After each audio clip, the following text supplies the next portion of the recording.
أعوذ بالله من الشيطان الرجيم بسم الله الرحمن الرحيم فإذا قضيت الصلاة فانتشروا في الأرض وابتغوا من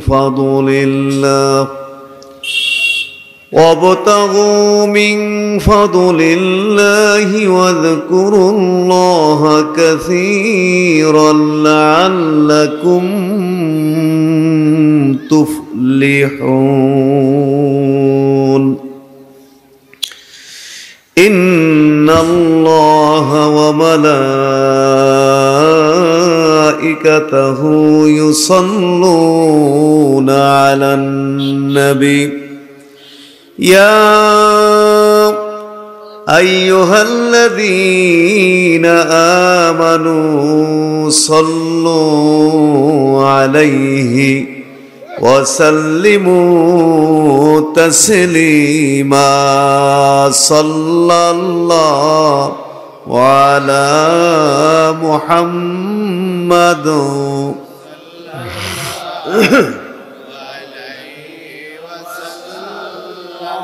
صلى الله على محمد صلى الله محمد سيد الكونين والثقلين والفريقين من عرب ومن عجم صلى الله على محمد صلى الله صلى الله على محمد صلى الله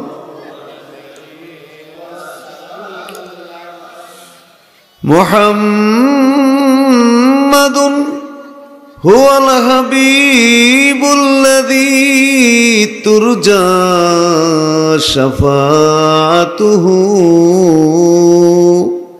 لكل هول من الأهوال مقتهم صلى الله على محمد صلى الله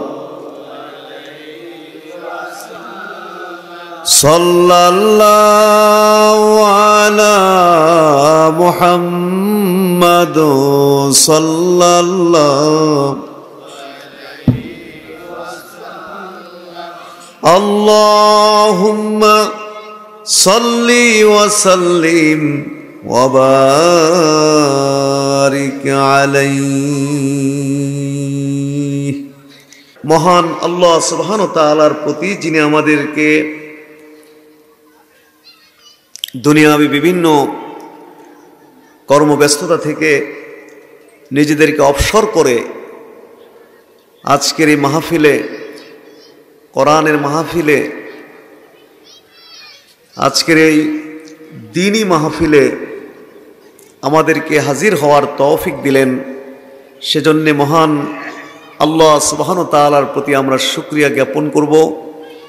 আমরা আমাদের অন্তঃস্থল থেকে সকলে একবার পড়ি আলহামদুলিল্লাহ। মাগরিবের পর হতে এই পর্যন্ত ওয়াজ নসিহত হয়েছে, ইনশাআল্লাহ মধ্যরাত পর্যন্ত ওয়াজ নসিহত হবে। বহু উলামায়ে কেরাম আছেন যারা ওয়াজ নসিহত করবেন। আমি যদিও সবসময় সবার পরেই আসতাম, আজকে বিশেষ কারণে আমাকে একটু আগেই আসতে হয়েছে, উঠতে হয়েছে। তো সেজন্য আমি বেশি দেরি করব না, অল্প সময়ে কয়েকটি কথা বলে ইনশাল্লাহ আমি আপনাদের থেকে দোয়া নিয়ে দোয়া করে ইনশাল্লাহ আমি বিদায় আরজ করব। এরপরে মাশাআল্লাহ অনেক বড় বড় ওলামা ইকরাম আছেন, তিনারা ওয়াজ নসিহত করবেন। আপনারা যত কষ্টই হোক আপনারা এই মাহফিলকে সফল করবেন। এই মাহফিলে আখিরি মোনাজাত দিয়ে যাবেন, এটা আমি আশাবাদী। ওবাহাটার পীর সাহেব আছেন, তিনি আখিরি মোনাজাত করবেন। তা আমি মাঝখানে অল্প কয়েকটি কথা বলবো এবং সেজন্যে কোরআন মাজিদ থেকে একটি আয়াতে কারিমা তেলাওয়াত করেছি। এই আয়াতে কারিমার মধ্যে ইসলামে রুজি বা রিজিক উপার্জনে হালাল এবং হারাম এই বিষয়ে আলোচনা হয়েছে। আমরা বলি আলহামদুলিল্লাহ। রুজি উপার্জনে হালাল ও হারাম সম্পর্কে আয়াতে কারিমায় আলোচনা হয়েছে। আমরা এই বিষয়ে অল্প কয়েকটি কথা বলে ইনশাআল্লাহ আমি বিদায় আরজ করব। সেজন্য হয়তো অনেকে দোকানপাট নিয়ে ব্যস্ত আছেন, দুনিয়া বিভিন্ন কর্মব্যস্ততা নিয়ে ব্যস্ত আছেন। আপনারা সেখান থেকেও যদি একটু মনোযোগ দিয়ে শোনেন তাইলেও কিন্তু আমরা নেকি থেকে মাহরুম হব না, আমরাও নেকির অংশীদার হয়ে যাব। আর যারা সম্ভব যে একটু অবসর হতে পারবেন, দুনিয়ার ব্যবসা বিজনেস তো করছেনই এবং করবেন, বেঁচে থাকলে অবশ্যই করবেন। এইভাবে মাহফিল তো আর সবসময় হয় না, বছরে একবার সাধারণত এখানে হয় মাহফিল। সেজন্য সম্ভব হলে একটু সময় এখানে ব্যয় করার চেষ্টা করবেন। তা আমি বলছিলাম যে আয়াতে কারিমার মধ্যে ইসলামে রুজি বা রিজিক উপার্জনে হালাল এবং হারাম এই বিষয়ে আলোচনা হয়েছে। এই পৃথিবীতে বেঁচে থাকার জন্যে এবং সুন্দরভাবে জীবন যাপন করার জন্যে রিজিক বা রুজির প্রয়োজন হয়। রিজিক ছাড়া এই পৃথিবীতে কেউ বাঁচতে পারে না, বেঁচে থাকা অসম্ভব এবং সুন্দরভাবে জীবন যাপন করা রিজিক ছাড়া এই পৃথিবীতে অসম্ভব। রিজিক বলতে আমরা মনে করি খাওয়া দাওয়া অথবা টাকা পয়সা। এজন্য অপ্রত্যাশিতভাবে কোথাও যদি আমরা খাওয়া দাওয়া খাই তখন বলি যে এটা আমার রিজিকের মধ্যে ছিল, এই জন্য আমি আজকে এখানে খেয়েছি। অথবা সারাদিন পরিশ্রম করে 500 কিংবা 1000 টাকা ইনকামের পর বলে থাকি যে আজকে আমার রিজিকের মধ্যে এইটাই ছিল। তো এগুলো রিজিক, তাতে কোনো সন্দেহ নেই, কিন্তু রিজিকের অর্থ অনেক ব্যাপক। রিজিকের অর্থ অনেক ব্যাপক। ওলামা ইকরাম কোরআন সুন্নাহ গবেষণা করে রিস্কের ব্যাপারে বলেছেন যে আর রিস্কু কুল্লু মা ইউনতাফাউ বিহ,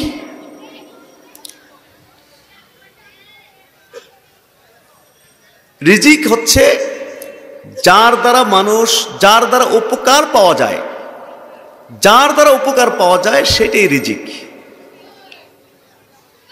সাওয়াআন কানা মাদিয়ান, সেই উপকারের জিনিসটা কোনো বস্তুগত বিষয় হতে পারে, মানে দেখা যায়, স্পর্শ করা যায়, এরকম কোনো বস্তু হতে পারে।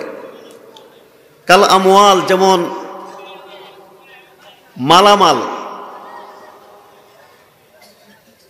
মিন জাহাবিন ও ফিদ্দাতিন, তথা স্বর্ণ, রৌপ্য, জীবজন্তু, ও জুরুইন, ক্ষেত খামার, ও থিমারিন, ফসল ফলাদি, ও একরিন, স্থাবর সম্পত্তি, ও নাহু জালিক, এই জাতীয় যা আছে এই সবগুলো রিজিকের অন্তর্ভুক্ত। কন্যা সুবহানাল্লাহ। ওয়া কুল্লু মা হুয়া মাতউমুন ওয়া মাকুলুন ওয়া মাশরুবুন, এবং ওই সমস্ত বিষয়গুলো রিজিকের অন্তর্ভুক্ত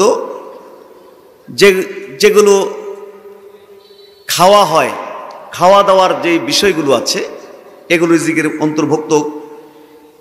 পানীয় যেই জিনিসগুলো আছে সেগুলো রিজিকের অন্তর্ভুক্ত।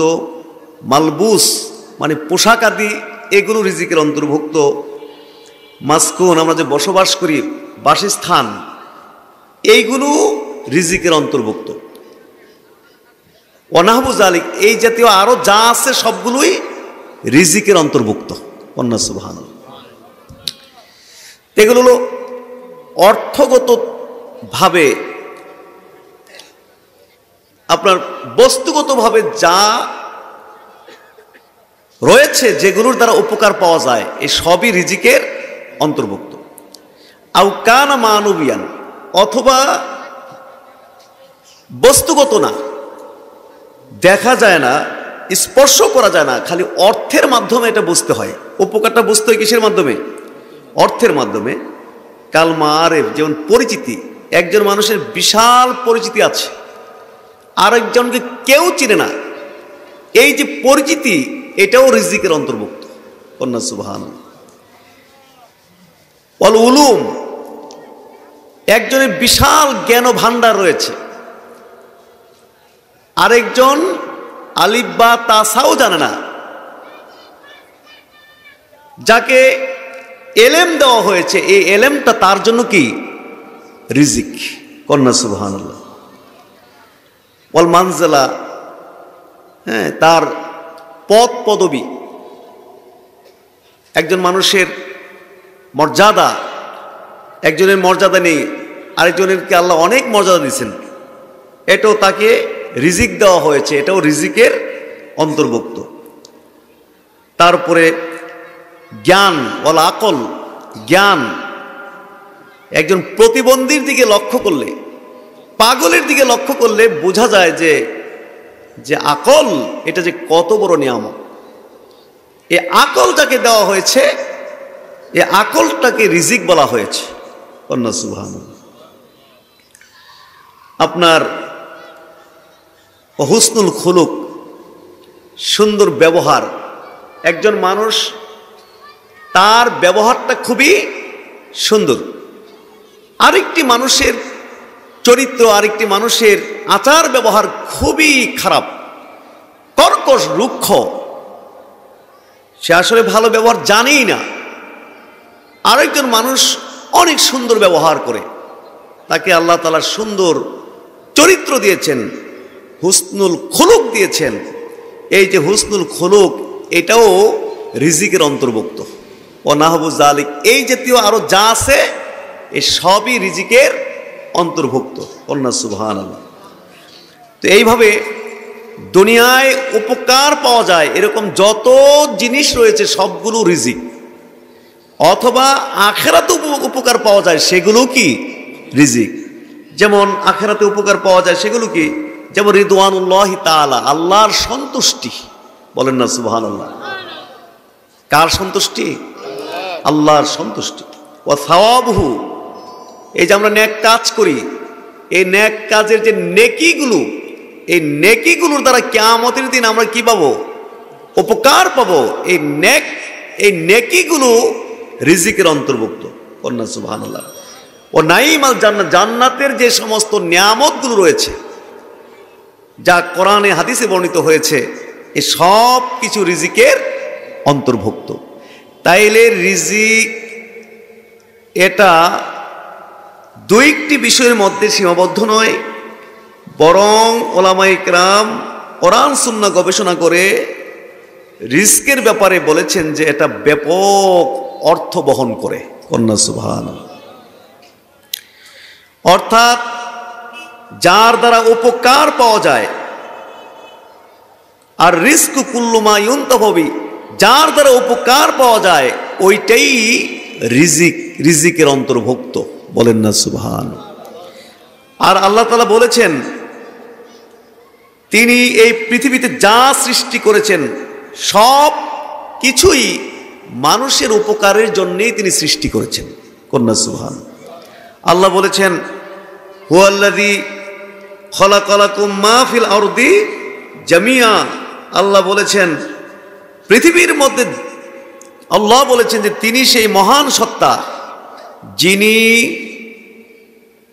তোমাদের জন্যে, তোমাদের কল্যাণে, তোমাদের উপকারে পৃথিবীর মধ্যে যা কিছু রয়েছে সব কিছুকে সৃষ্টি করেছেন। বলেন সুবহানাল্লাহ। এই পৃথিবীতে যা কিছু রয়েছে সব কিছু তোমাদের কল্যাণে, তোমাদের উপকারে সৃষ্টি করেছেন। এই পৃথিবীতে যা কিছু আছে আল্লাহ তাআলা এগুলো আমাদের উপকারের জন্য, আমাদের কল্যাণের জন্য, আমাদের জন্য সৃষ্টি করেছেন। ঠিক না? আমরা বুঝি না বুঝি, কিন্তু এগুলোর মধ্যে কল্যাণ রয়েছে। অনর্থক আল্লাহ তাআলা কোনো কিছুই বানান নাই, সব কিছুর মধ্যে কল্যাণ। এমনকি এই যে সাপের কথা বলি আমরা, যে সাপ কত বিষাক্ত একটি প্রাণী, বহু মানুষ সাপের দংশনে মারা যায়। কি বলেন ঠিক না? এবং জরিপে দেখা গেছে যে এই পৃথিবীতে অন্যান্য যত হিংস্র প্রাণী রয়েছে ওই সমস্ত প্রাণীর দংশনে যত মানুষ মৃত্যুবরণ করে, শুধুমাত্র সাপের কামড়েই বছরে তার চেয়ে বেশি মানুষ মৃত্যুবরণ করে। এত মারাত্মক। কিন্তু আল্লাহ বলছেন যে সব কিছু মানুষের কল্যাণে তৈরি করছেন। এই সাপের মধ্যেও, এই বিষাক্ত প্রাণী হওয়া সত্ত্বেও এই সাপের মধ্যেও কিন্তু মানুষের জন্য কি উপকার আছে কি নাই? মানুষের জন্য উপকার রয়েছে। সাপের বিষের মাধ্যমে আপনার অত্যন্ত জটিল কঠিন রোগের মেডিসিন তৈরি হয়। কি তৈরি হচ্ছে? মেডিসিন, আপনার ঔষধপত্র তৈরি হচ্ছে। এই জন্য বিশ্বের সাপের চাষ পর্যন্ত হয়। আমাদের বাংলাদেশেও কিন্তু সাপের কি হয়, সাভারে বিশাল আপনার আছে, কি বলে যেন, সাপের খামার আছে, ফার্ম রয়েছে, সেখানে সাপ চাষ করা হচ্ছে এবং এই সাপ থেকে বিষ সংগ্রহ করা হচ্ছে। এই বিষ আবার দেশের বাইরে রপ্তানি করা হচ্ছে। বৈদেশিক মুদ্রা আমাদের বাংলাদেশ অর্জন করছে এই সাপের বিষের মাধ্যমে। এবং এই সাপের খামারগুলোতে, সারা ওয়ার্ল্ডে এই সাপের খামারগুলোতে হাজার হাজার মানুষ কর্মরত আছে, আছে কিনা? কর্মরত আছে। এবং লক্ষ কোটি মানুষের রুজি রোজগারের ব্যবস্থা হচ্ছে এর দ্বারা। কন্যা সুবহানাল্লাহ। তাহলে সাপের মধ্যে আল্লাহ তাআলা মানুষের কল্যাণ রেখেছেন কিনা, উপকার রেখেছেন। এইভাবে আসলে আমরা বুঝি না বুঝি চিন্তা করলে প্রত্যেকটি বিষয়ের মধ্যেই আল্লাহ তাআলা মানুষের উপকার রাখছেন। মৌমাছির কথা তো কোরআনেই আল্লাহ উল্লেখ করেছেন। মৌমাছির কথা, এই মৌমাছিও তো কামড় দেয় মানুষকে। কি বলেন ঠিক না? বহু মানুষ মরে, কিন্তু মৌমাছির কামড়েও কি বহু মানুষ মৃত্যুবরণ করে। এত বিষাক্ত পোকা। অলরেডি কোরআনে কারীমে আল্লাহ তাআলা এই মৌমাছির ব্যাপারে অনেক কথা বলছেন। অলরেডি একটি সূরা পর্যন্ত মৌমাছির নামে নামকরণ করা হয়েছে, সূরাতুন নাহাল। সূরাতুন নাহাল মৌমাছির সূরা। কন্যা সুবহানাল্লাহ। এখানে লম্বা কথা।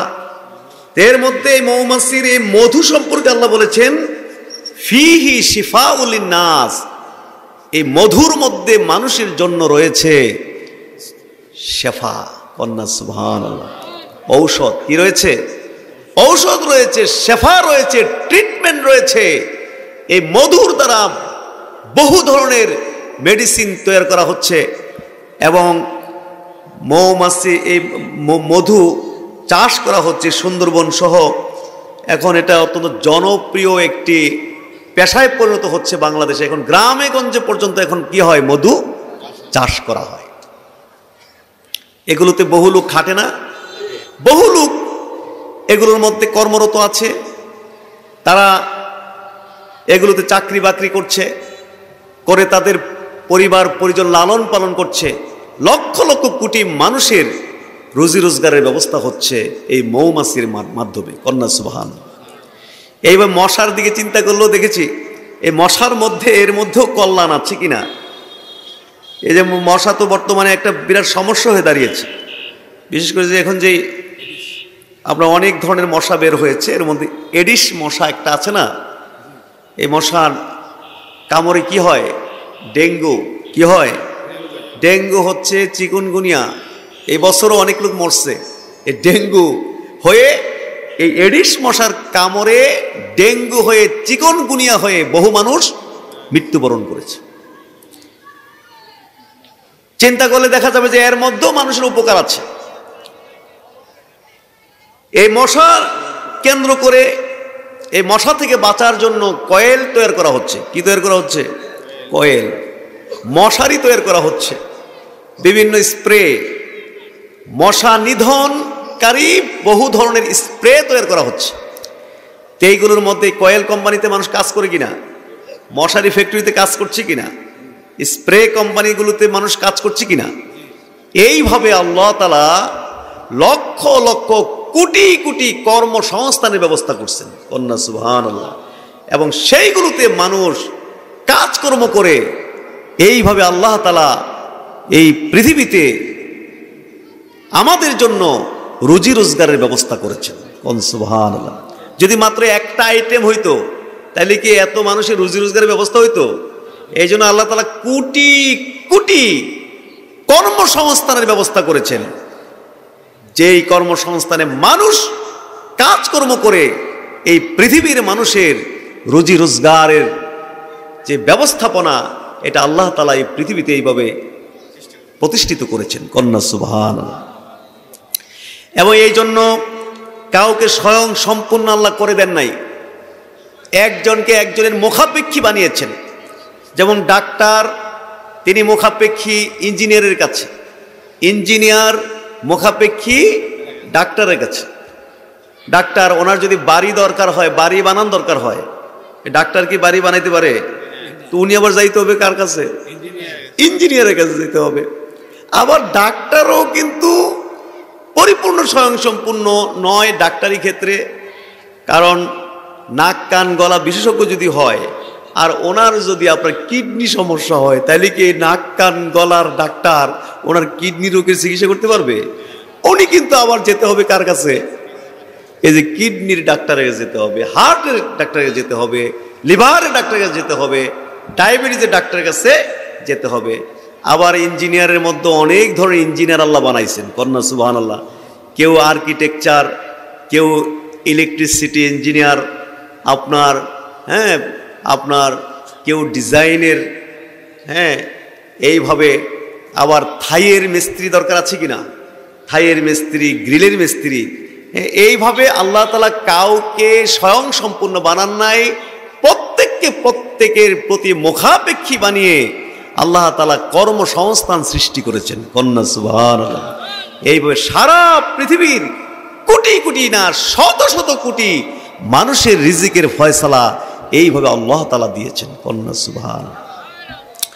এবং আমরা যে সমস্ত রুজি রোজগারগুলো উপভোগ করছি, সেই রুজি রোজগারগুলো আল্লাহ তাআলা আমাদের এই পৃথিবীতে আসার আগেই তিনি নির্ধারণ করে দিয়েছেন। কন্যা সুবহানাল্লাহ।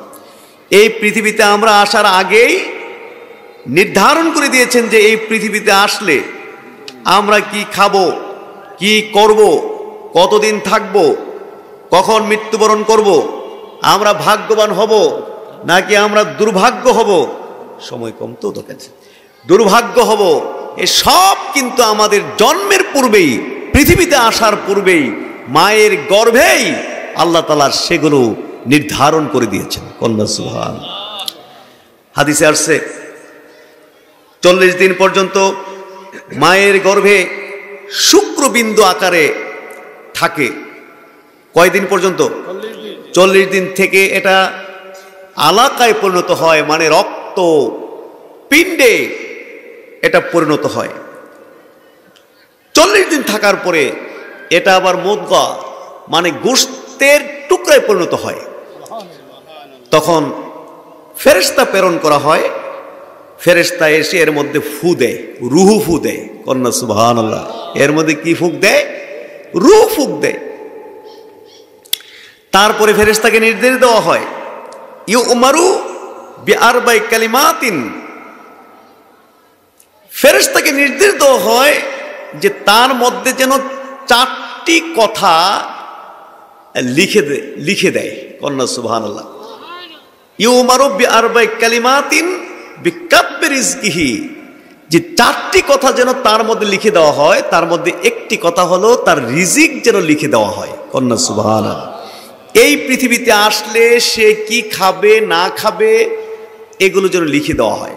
এই পৃথিবীতে সে কয়টা চাউল খাবে, কয়টা ডাল খাবে, কয়টা আপেল খাবে, কয়টা কমলা খাবে, হ্যাঁ আপনার কয়টা আঙ্গুর খাবে, হ্যাঁ কয়টা রুটি খাবে, কয়টা মাছ খাবে, কয়টা মুরগি খাবে, কয়টা গরু খাবে, সব লিখে দেওয়া হয় ওই মায়ের গর্ভে। কন্যা সুবহানাল্লাহ।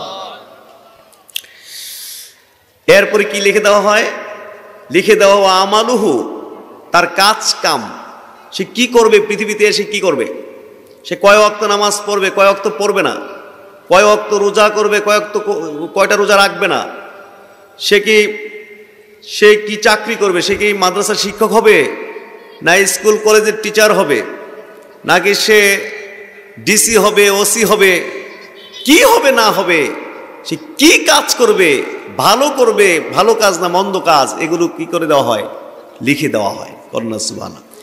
তাইলে 1 নম্বর কি লিখে দেওয়া হয়? রিজিক। জোরে কোন কি লিখে দেওয়া হয়? রিজিক। এটা লিখে দেওয়া হয় এবং এই রিজিক তাকে খেতেই হবে। না খেয়ে সে কোনোভাবেই এই পৃথিবী থেকে সে বিদায় হইতে পারবে না। মৃত্যু যেমনে আমাদেরকে খোঁজে, এইভাবে রিজিক আমাদেরকে খোঁজে। আল্লাহ রাসূল বলেছেন, হ্যাঁ ইন্না নাফসান লান তামুতা হাত্তা তাস্তাউফিয়া রিজকাহা, হ্যাঁ কোন মানুষ মরতে পারে না যতক্ষণ পর্যন্ত তার রিজিক সে পূর্ণ না করবে। কন্যা সুবহানাল্লাহ। রিজিক খাইতে হবে, না খাইয়া তার মরার কোনো শক্তি নেই, সে মরতেই পারবে না। কন্যা সুবহানাল্লাহ। এই জন্য আমরা দেখি খাইতে বসেও অনেকে মৃত্যুবরণ করে, অর্ধেক খাবার বা কিছু খাবার তার পেটে গেছে আর কিছু খাবার না খাইয়াই সে মৃত্যুবরণ করেছে, অথবা কিছু খাবার চিবিয়েছে, কিছু পেটের ভিতরে গেছে আর কিছু মুখের ভিতরে রয়ে গেছে, ভিতরে প্রবেশ করতে পারেনি। তার মানে যতটুকু লেখা ছিল ঠিক ততটুকুই খেতে পেরেছে, আর যেটা লেখা নাই সে খাইতে পারে নাই, সে না খাইয়া মরার কোনো ক্ষমতা নাই। এইভাবে আপেল খাবে কয়টা, কমলা খাবে কয়টা, সব তার রিজিকের মধ্যে লেখা। রিজিকে যা লেখা তাই খাইতে পারবে, যা লেখা নাই সে চেষ্টা করলেও খাইতে পারবে না। কন্যা সুবহান। এই জন্য দেখেন না, এক দেশে চাষ হয় আরেক দেশের মানুষে খায়। এই যে দেখেন দেখে আসলাম রাস্তার পাশে যে কি পরিমাণ ফল ফ্রুটস আছে কিনা, কমলা আছে, তারপরে দেখলাম আপেল আছে, তারপরে আছে কি আঙ্গুর আছে, হ্যাঁ মালটা আছে, ড্রাগন আছে, আরো যে কত কিছু আছে। এগুলো হয়তো চাষ হয়েছে কাশ্মীরে, চাষ হয়েছে হয়তো বা না থাইল্যান্ড থেকে এসেছে বা আফ্রিকা থেকে এসেছে, ইন্ডিয়া থেকে এসেছে, বিভিন্ন দেশ থেকে এসেছে। চাষ করেছে আফ্রিকার লোকেরা আর খায় কারা? বাংলাদেশের লোকেরা। চাষ করেছে কাশ্মীরের লোকেরা, থাইল্যান্ডের লোকেরা, আর এগুলো খাচ্ছে কারা? বাংলাদেশের লোকেরা। আবার বাংলাদেশে সবাই খাইতে পারে নাকি? দেখবেন ফলের দোকানে গিয়ে সবাই হাতায়, দেখে, তাকায়, সবার রিজিক কিন্তু সব ফল নেই, তাকায় দেখবে এটা সাইজটা কিরকম, এটা কোনো পচা টচা আসছে কিনা, একটু লাড়াচাড়া দিয়ে দাম কত, দামে হয়তো মিলল না, তোমার থেকে নিব না, জায়গা আবার আরেকজনের কাছে। আবার আরেকজন আইসা বলে ঠিক আছে 3 কেজি লও প্যাকেটের মধ্যে। কন্যা সুবহানাল্লাহ। এরপর কিনা লইয়া বাড়িতে গেছে, দেখা যাবে যে উনিও জেনে নিছে, উনি খাইতে পারে নাই। খায় কে? ওনার স্ত্রী খায়, ওনার ছেলে মেয়েরা খায়। যেইভাবে লিখে রাখা হয়েছে ঠিক সেইভাবেই সে ভক্ষণ করবে। হ্যাঁ, রিজিক না খাইয়া কেউ মরার কোনো ক্ষমতাই নাই। জোরে কন্যা সুবহান। হাজরিন, এইভাবে আমাদের এই পৃথিবীতে আমাদের কর্ম কি হবে? কর্ম ভালো হবে না খারাপ হবে? হ্যাঁ, আপনি কি কাজ করবেন? আপনি কি ওসি হবেন, ডিসি হবেন, হ্যাঁ আলেম হবেন? আপনি কি স্কুলের টিচার হবেন না মাদ্রাসার টিচার হবেন? আপনি কি হবেন না হবেন, এই সব কিছু কিন্তু লিখে দেওয়া হয়েছে। কন্যা সুবহান। ওয়াজালুহু, মৃত্যু লিখে দেওয়া হয়েছে। আপনি কতদিন এই পৃথিবীতে থাকবেন, যতদিন থাকবেন, যতদিন লিখে দেওয়া হয়েছে ঠিক ততদিন এই পৃথিবীর মধ্যে থাকতে পারবেন। এর আগে পরে এক সেকেন্ড এদিক সেদিক করার কোনো ক্ষমতা নাই। ইযা জাআ আজালুহুম লা ইস্তাখিরুনা সাআতা ওয়ালা ইস্তাকদিমুন। এক সেকেন্ড এদিক সেদিক হতে পারবে না। যেইভাবে লিখে দেওয়া হয়েছে আপনার মৃত্যু, ঠিক তখনই আপনার মৃত্যু সংঘটিত হয়ে যাবে। কন্যা সুবহানাল্লাহ। আগেও হবে না, পরেও হবে না। এই জন্য আমরা দেখি অনেক সময় অ্যাক্সিডেন্ট দেখি। অ্যাক্সিডেন্টের নমুনা দেখলে মনে হয় 50 জন ছিল বাস যাত্রী, মনে হয়েছে এমনভাবে ভয়াবহ অ্যাক্সিডেন্ট হয়েছে, মনে হয় যেন একটা মানুষও বাঁচে নাই, সব মানুষ মরে গেছে গা। কিন্তু খবর নিলে দেখা যায় 3 জন 4 জন মরছে, আর কিছু আহত হয়েছে। আবার এত ভয়াবহ অ্যাক্সিডেন্ট, এমন লোক পাওয়া যায় যে একটা ফুলের টোকাও গায়ে লাগে নাই, এরকম আসরা নাই। সময়ের আগে মরাও সম্ভব না, এবং সময় হয়ে গেলে আর এক সেকেন্ড থাকাও সম্ভব নয়। এটা লিখে দেওয়া হয়েছে পৃথিবীতে আসার আগেই, আমাদের মানে ডেট লিখে দেওয়া হয়েছে। এটা মানে ওভার হবে না, টাইম কি হবে না, ওভার হবে না এটা। তারপরে আপনি কি ভাগ্যবান হবেন? আও সাইদিন আও শাকিন, আপনি কি ভাগ্যবান নাকি দুর্ভাগ্য, সব লিখে দেওয়া হয়েছে। তো যাই হোক, রিজিকের কথা বলছিলাম যে এখানে রিজিক আল্লাহ তাআলা নির্ধারণ করে দিয়েছে। তো এইভাবে আমাদের রিজিক অবশ্যই আল্লাহ তাআলা নির্ধারণ করে দিয়েছেন। এই রিজিক বিভিন্নভাবে বিভিন্ন জায়গায় আল্লাহ তাআলা ছড়িয়ে ছিটিয়ে দিয়েছেন। এগুলো যেমন আপনার ছড়িয়ে ছিটিয়ে দিয়েছেন, এইগুলো আমাদেরকে অনুসন্ধান করতে হবে। জোরে কোন এগুলো কি করতে হবে? অনুসন্ধান করতে হবে, এগুলো উপার্জন করতে হবে। আপনি বলতে পারেন যে হুজুর, আল্লাহ যদি লিখেই দেন তাইলে আর উপার্জন করতে যাব কেন, অনুসন্ধান কেন করতে যাব? লিখেই তো দিয়েছেন, যেটা লিখে দিয়েছেন সেটা তো এমনি আসবে না। যিনি রাজ্জাক, যিনি বলছেন আমি রিজিক দাতা, আবার ঠিক তিনিই বলেছেন তুমি এই রিজিক তালাশ করো। কন্যা সুবহানাল্লাহ। যিনি বলছেন আমি রিজিক দাতা, আবার তিনি নির্দেশ করেছেন তুমি কি করো? রিজিকটা তালাশ করো। কন্যা সুবহানাল্লাহ। তুমি রিজিক কি করো? তালাশ করো। এটা তাওয়াক্কুলের ক্ষেত্রে কোনো আল্লাহর উপর তাওয়াক্কুল করে সাইরা আল্লাহ রসুলের সাথে দীর্ঘ সময় কথাবার্তা কইয়া এরপরে বাইরে গিয়ে দেখেছে আর কি নাই, ওট নাই। ওট কি বয়ে থাকবো নাকি? ওট তো কই গেছে আল্লাহই জানে। ওট আর পায় না, আল্লাহ রসুলের দরবারে গিয়ে বলছে যে আল্লাহ রসুল, আমার ওট তো পাইতেছি না, চলে গেছে। তুমি বান্ধো নাই? কোন আমি তো আল্লাহর উপর তাওয়াক্কুল করে ছাইরা দিয়ে এসে পড়ছি, আপনার সাথে কথা বললাম, এখন তো গিয়ে ওট পাই না। আরে তুমি তো আগে ওট বানবা, বাইন্দে এরপরে তাওয়াক্কুল করবা। কন্যা সুবহানাল্লাহ। ওর ছাইরা দিয়ে কি তাওয়াক্কুল নাকি বাইন্দা তাওয়াক্কুল? বেঁধে আল্লাহর উপর কি করতে হবে? তাওয়াক্কুল করতে হবে। তো যেই আল্লাহ বলেছেন যে আমি হলাম রাজ্জাক, আমি হলাম রিজিক দাতা, সেই রাজ্জাক, সেই রিজিক দাতা, সে আল্লাহ তাআলা আবার বলেছেন যে তোমরা সেই রিজিকটাকে কি করো? তালাশ করো। কন্যা সুবহানাল্লাহ। কোরআনে অনেক কথাবার্তা এসেছে, আমি ছোট করে যেতে হবে। আল্লাহ তাআলা যেমন একটি আয়াতে কারিমা বলেছেন, যে আয়াতে কারিমাটি আমি ভূমিকার মধ্যে পড়েছিলাম। আল্লাহ বলেছেন ফাইদা কুদিয়াতিস সালাতু ফান্তাশিরু ফিল আরদি ওয়াবতাগু মিন ফাদলিল্লাহ ওয়াজকুরুল্লাহ কাসীরান লাআল্লাকুম তুফলিহুন। জোরে কোন সুবহানাল্লাহ। আল্লাহ বলেছেন ফাইদা কুদিয়াতিস সালাহ, যখন নামাজ শেষ হয়ে যাবে, নামাজ সমাপ্ত হয়ে যাবে, ফাইদা কুদিয়াতিস সালাহ, যখন নামাজ সমাপ্ত হয়ে যাবে, ফান্তাশিরু ফিল আরদ, তোমরা জমিনে ছড়িয়ে পড়ো, অবতাগু মিন ফাদলিল্লাহ, এবং আল্লাহর ফজল মানে অবতাগু মির রিজকিল্লাহ, আল্লাহর রিজিক তোমরা তালাশ করো, ওযকুরুল্লাহ কাসীরা, এবং আল্লাহকে বেশি বেশি করে স্মরণ করো, লাআল্লাকুম তুফলিহুন, যাতে তোমরা সফল কাম হইতে পারো। কন্যা সুবহান। আল্লাহ বলেছেন ফাইদা কুদিয়াতিস সালাহ, যখন নামাজ সমাপ্ত হয়ে যাবে, ফান্তাশিরু ফিল আরদ, তোমরা জমিনে ছড়িয়ে পড়ো।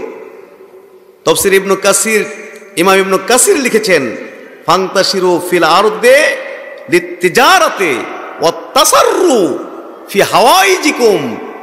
বলেছেন তোমরা নামাজ যখন সমাপ্ত হয়ে যাবে তখন তোমরা জমিনে ছড়িয়ে পড়ো লিতিজারা, ব্যবসা বিজনেসের কাজে, ওয়াত তাসাররু ফি হাওয়াইজিকুম, এবং তোমাদের দৈনন্দিন যে প্রয়োজনাদি রয়েছে সেই প্রয়োজনাদি মিটাবার কাজে তোমরা তৎপরতা চালাও। কন্যা সুবহানাল্লাহ। তৎপরতা চালাও। ওয়াজকুরুল্লাহ কাসীরা, আর আল্লাহকে বেশি বেশি করে স্মরণ করবে। কন্যা সুবহানাল্লাহ। তাহলে আল্লাহ এখানে কি বললেন, যখন নামাজ সমাপ্ত হয়ে যাবে তখন আর মসজিদে বসে থাকার কোনো প্রয়োজন নেই, মসজিদে বসে থাকার প্রয়োজন নেই। ফান্তাশিরু ফিল আরদ, তোমরা জমিনে ছড়িয়ে পড়ো তোমাদের ব্যবসা বিজনেসের কাজে। যে ফলের দোকানদার, নামাজ সমাপ্ত হয়ে গেছে, এখানে আর তেমন প্রয়োজন নেই মসজিদে বসে থাকার, তুমি তোমার ফলের দোকানদারিতে তুমি চলে যাও। তুমি মুদির দোকানদার, চলে যাও তোমার মুদির দোকানে, তুমি চাল ডাল বেচো গিয়া। তুমি টাইলসের দোকানদার, চলে যাও তোমার টাইলসের দোকানে। তারপরে কিসের দোকানদার আছে, যে কাপড়ের দোকানদার, চলে যাও তোমার কাপড়ের দোকানে। তুমি তুমি শিক্ষক, চলে যাও তোমার অফিসে। তুমি ডিসি, চলে যাও তোমার অফিসে। মসজিদে বসে থাকা দরকার নেই, নামাজ শেষ চলে যাও অফিসে। ওসি, তুমি তোমার কর্মে চলে যাও। তুমি যেই কর্মই করো না কেন, নামাজ সমাপ্ত হয়ে গেছে, নামাজ সমাপ্ত হয়েছে, এখন আর বসে থাকার প্রয়োজন নেই। তুমি তোমার যেই ব্যবসায়িক কাজ কাম আছে এইগুলোতে তুমি অংশগ্রহণ করো। কন্যা সুবহানাল্লাহ। অত্যাচারূপে ফি হাওয়াইজিকুম, এবং তোমাদের যে প্রয়োজনাদিগুলো আছে সেগুলো মেটানোর জন্য তুমি তৎপরতা চালাও। তুমি তোমার বাড়িতে দরকার, যা দরকার এগুলো তুমি সংগ্রহ করো। তোমার চাউল কিনতে হবে, যাও চাউল কিনো।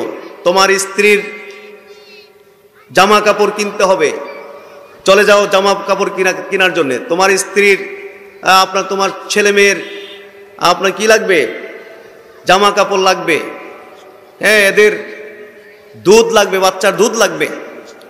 এই কাজে যার যার তৎপরতা চালাও। নামাজ শেষ, এখানে বসে থাকার আর প্রয়োজন নেই, তুমি তোমার কাজকর্মে ছড়িয়ে পড়ো। কন্যা সুবহানাল্লাহ।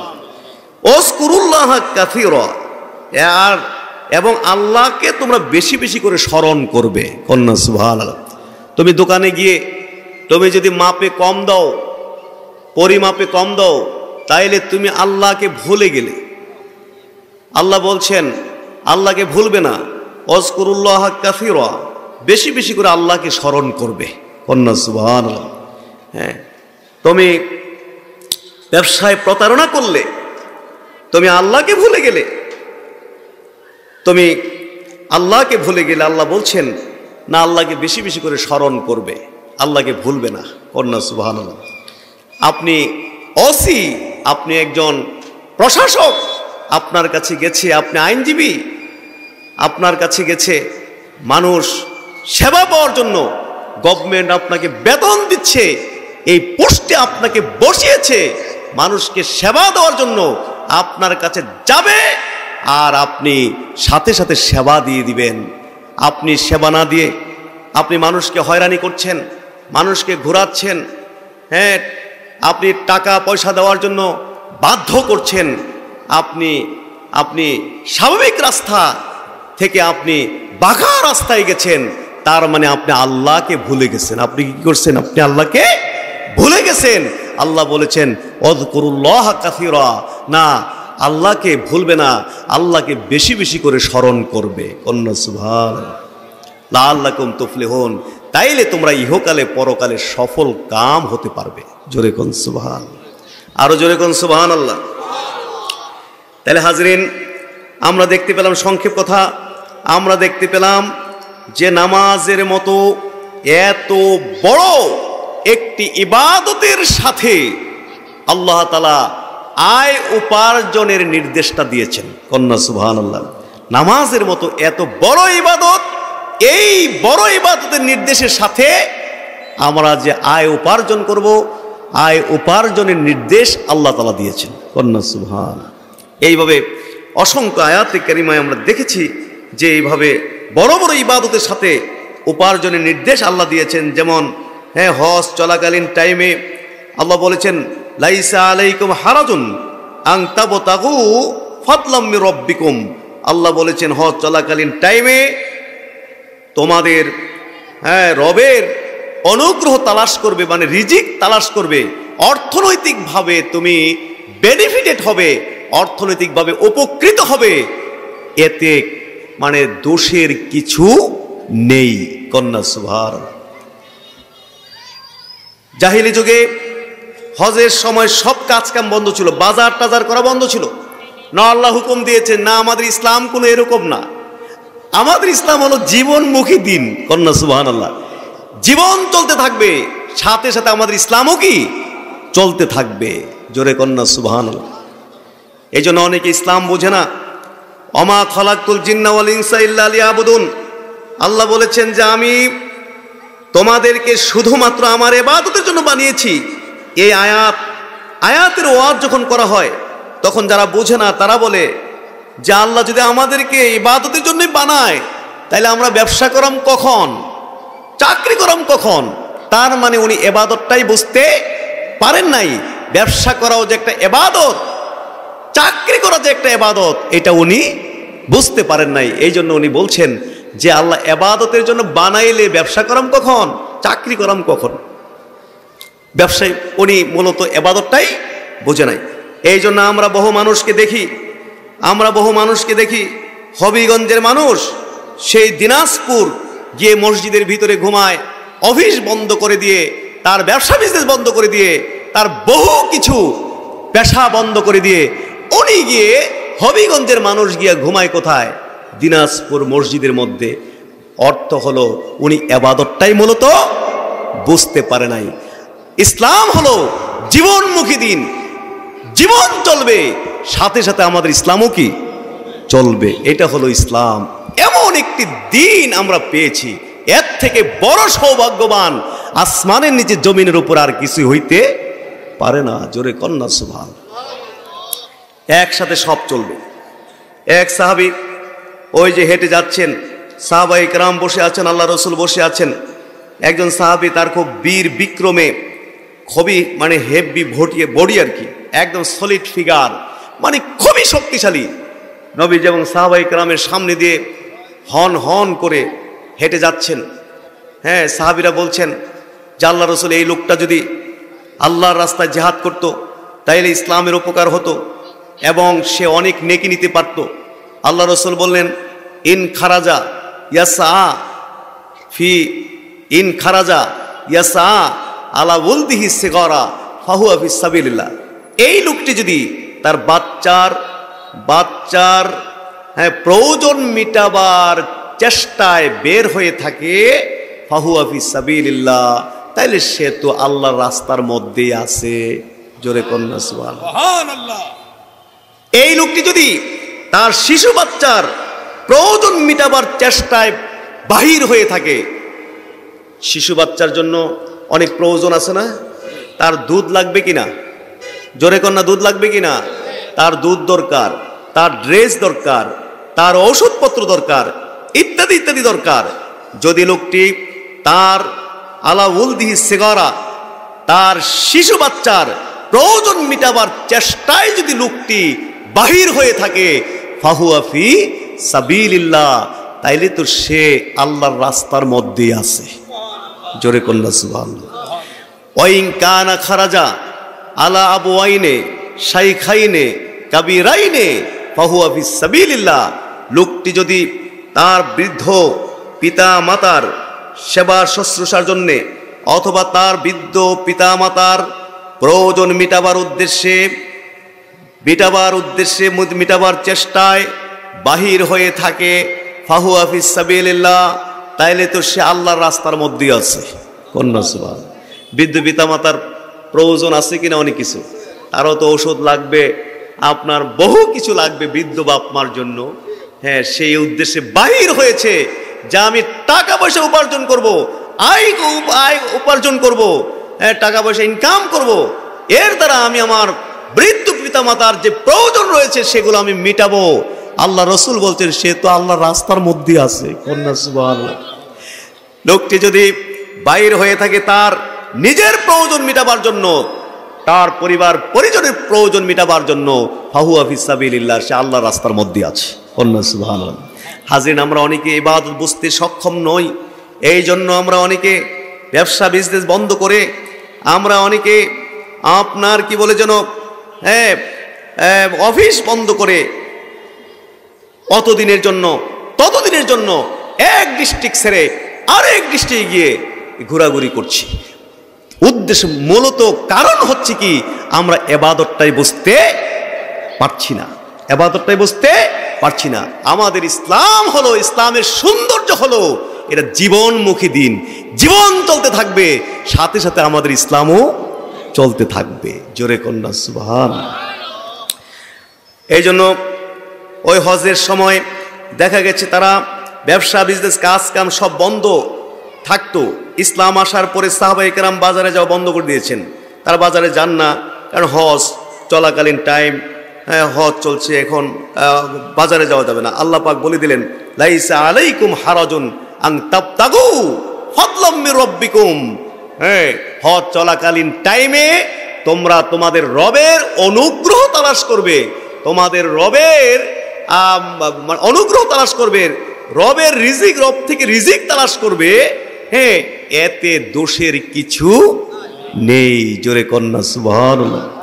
এই জন্য দেখবেন না, হজে গেলে দেখবেন ওই যে আরাফায়, সেখানে অনেক হাজি রয়েছে যে যারা আপনার ফলের বিজনেস করছে, ফল বিক্রি করছে কিনা, আরাফায়, মুজদালেফায়, মিনায় ফল বিক্রি করতেছে, জোস বিক্রি করতেছে।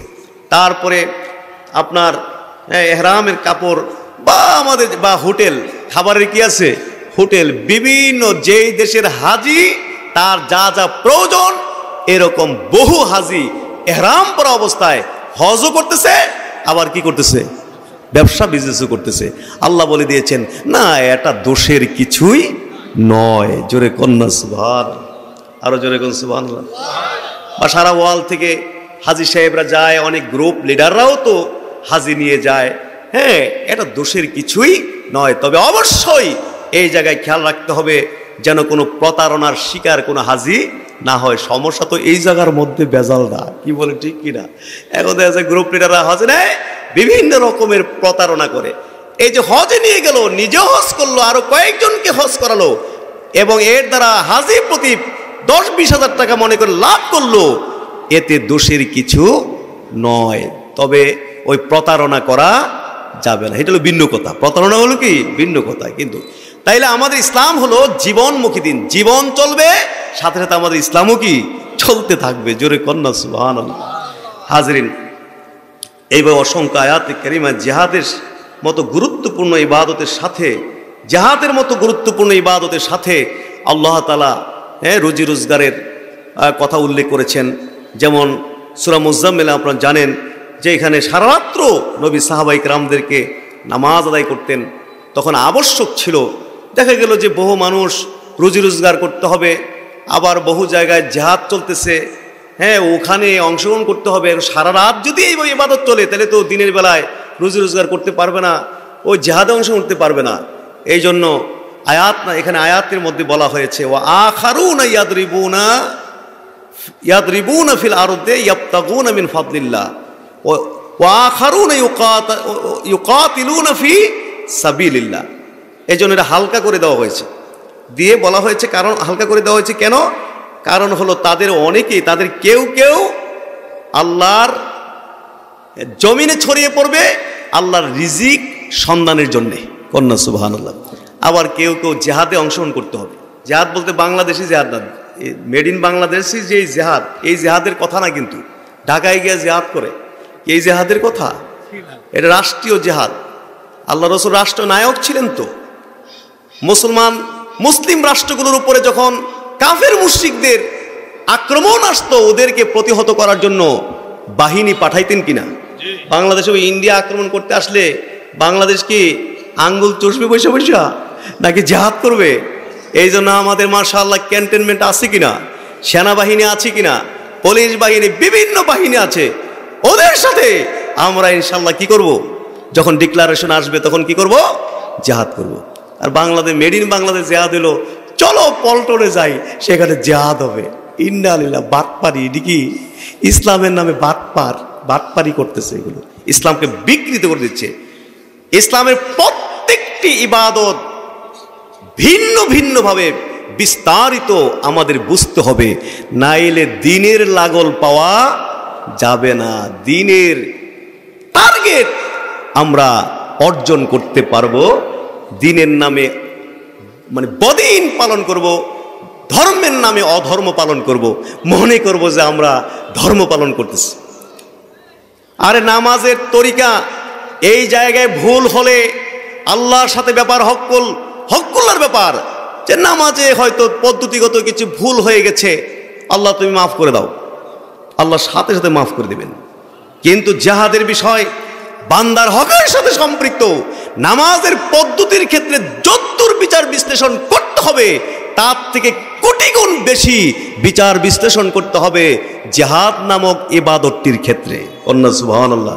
কারণ এইখানে যদি আমি ভুল করি, তাহলে হক্কুল ইবাদের সাথে কি আছে? ব্যাপার স্যাপার আছে। কিন্তু আন্তাজি যার যার স্বার্থ উদ্ধার করার জন্য, যার যার প্রয়োজন উদ্ধার করার জন্য, এই দুনিয়া পাওয়ার জন্য, এই মরা গরু পাওয়ার জন্য আজকে ইসলামকে যে যেমনি পারতেছি আমরা বিকৃত করতেছি। জোরে কোন নাউজুবিল্লাহ। এই সমস্ত প্রতারক থেকে আমাদেরকে অবশ্যই সতর্ক থাকতে হবে। কি বলেন, রাজি আছি কিনা? হাত তুলতে পারবেন কিনা? ইনশাআল্লাহ।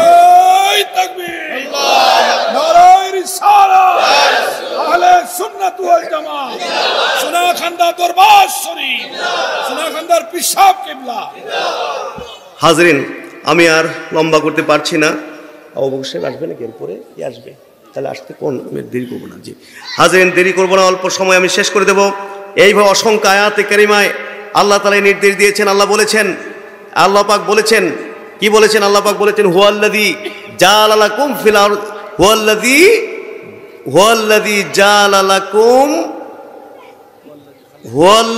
জাআলা লাকুমুল আরদা যালুলান ফামশু ফি মানাকিবিহা ওয়া কুলু মির রিজকিহি ওয়া ইলাইহিন নুশুর। কন্যা সুবহানাল্লাহ। তিনি সেই মহান সত্তা যিনি তোমাদের জন্য এই জমিনকে, পৃথিবীকে বিনীত করে, মানে অধীনস্থ করে, পৃথিবীকে অধীন করে সৃষ্টি করেছেন। কন্যা সুবহানাল্লাহ। ফামশু ফি মানাকিবিহা, অতএব তোমরা এই ভূপৃষ্ঠে তোমরা বিচরণ করো। কন্যা সুবহানাল্লাহ। ভূপৃষ্ঠে কি করো? বিচরণ করো। ওয়াকুলু রিজকিহি, ওয়াকুলু মির রিজকিহি, এবং এই ভূপৃষ্ঠ থেকে উদ্গত যে রিজিক রয়েছে সেই রিজিক তোমরা উপভোগ করো, আহার করো। কন্যা সুবহানাল্লাহ। ওয়া ইলাইহিন নুশুর, তবে খবরদার এই কথা যেন ভুলে না যাও, এই কথা যেন মনে থাকে। ওয়া ইলাইহিন নুশুর, যে তোমাদেরকে কিন্তু আবার আমার কাছে একত্রিত হইতে হবে। কন্যা সুবহানাল্লাহ। যে সীমারেখা দিয়েছি, যে নিয়ম নীতি দিয়েছি, এটা যেন ভঙ্গ না হয়। যদি ভঙ্গ করো, এই কথা ভুলে যাবে না, মনে রাখবে একদিন কিন্তু আমার নিকটে তোমাদেরকে একত্রিত হইতে হবে। জোরে কন্যা সুবহানাল্লাহ।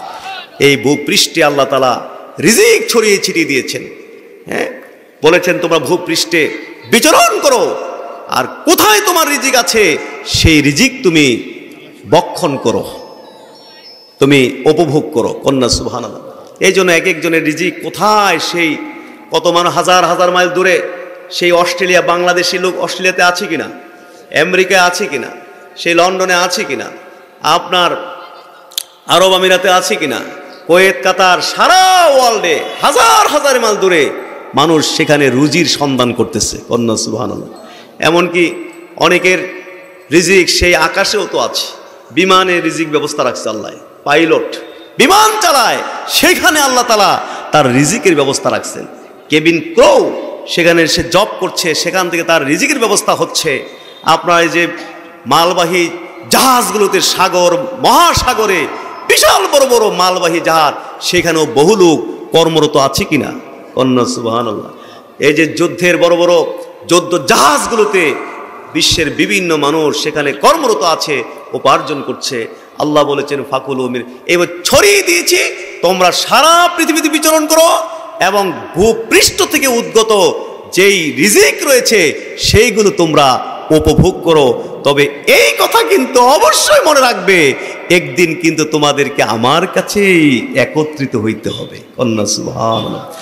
সংক্ষেপ কথা, তাইলে এইভাবে আমরা রিজিক তালাশ করব, রিজিক উপার্জন করব। তবে এই রিজিক উপার্জন করার তরিকা হচ্ছে দুটো, একটা হচ্ছে হালাল আর একটা হচ্ছে হারাম। জোরে কোন একটা হালাল তরিকা আর একটা কি হারাম তরিকা। এই প্রসঙ্গে অনেক লম্বা কথা, এই দিকে আমি যেতে পারবো না, লম্বা করে যেতে পারবো না। হালাল এবং হারাম, জোরে কোন একটা হচ্ছে হালাল আর একটা কি, একটা হচ্ছে হালাল, একটা হারাম। হালাল হারাম করার অথরিটি, ক্ষমতা একমাত্র কার? আল্লাহর। জোরে কোন হালাল হারামের ক্ষমতা একমাত্র কার? নাকি আমেরিকার, লন্ডনের, রাশিয়ার, কি বিভিন্ন ব্যাংকের? ব্যাংক বলে দিলেই কি হালাল হয়ে যায়?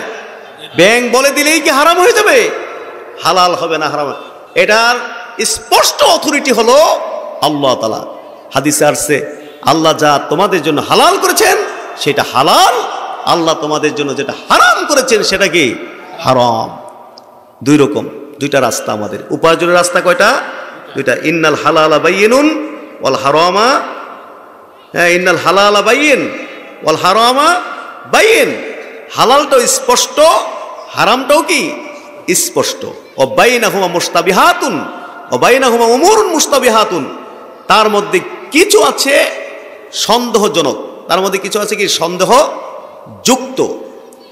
ফামানিত্তাকার শুবহাত, যে ব্যক্তি সন্দেহ থেকে মুক্ত থাকলো, ইস্তিবরা আলি দীনি ওয়ারদিহি, সে তার দ্বীনকে হেফাজত করলো, তার সম্মান ইজ্জতকে হেফাজত করলো।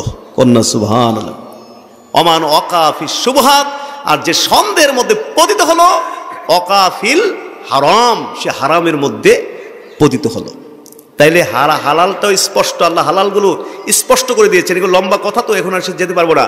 হারামটাকেও আল্লাহ তাআলা কি করে দিয়েছেন? স্পষ্টভাবে বর্ণনা করে দিয়েছেন। আর মাঝখানে সন্দেহযুক্ত এগুলো রয়েছে, এগুলো লা ইয়ালামুহুন্না কাসীরুম মিনান নাস, অধিকাংশ মানুষরা এটা জানে না। কিছু মানুষ এগুলো জানে, অধিকাংশ সাধারণ মানুষ যারা আছেন আপনারা, হ্যাঁ, সাধারণ মানুষ এটা সন্দেহজনক যে জায়গাগুলো, এগুলো অধিকাংশ মানুষ জানে না। মানে আলেমরা জানে এটা। আলেম বলতে কি এই যে আমরা মতো ছোটখাটো আলেম নাকি?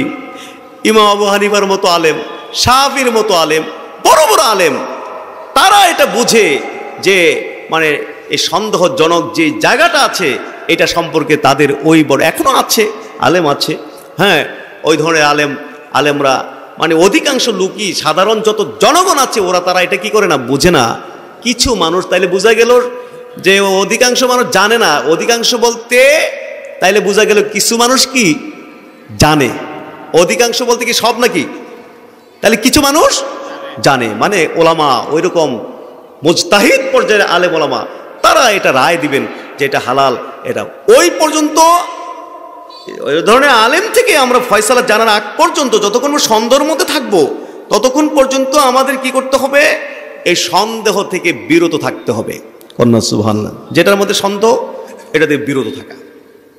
হালাল স্পষ্ট, হারাম স্পষ্ট, মাঝখানে সন্দেহজনক কিছু কাজ আছে, কিছু কর্ম আছে, এগুলো লা ইয়ালামুহুন্না কাসীরুম মিনান নাস, মানুষের মধ্যে অধিকাংশ মানুষই জানে না। মানে কিছু মুজতাহিদ পর্যায়ে আলেমরা জানে। যতক্ষণ সন্দেহ থাকবে এটা থেকে বিরত থাকতে হবে। কারণ যে ব্যক্তি সন্দেহ থেকে বিরত থাকলো সে তার দিনকে এবং তার ইজ্জত সম্মানকে কি করলো? রক্ষা করলো। কন্যা সুবহানাল্লাহ। আর যে এর মধ্যে গেল সে হারামের মধ্যে পতিত হইল। জোরে কন্যা নাউজুবিল্লাহ।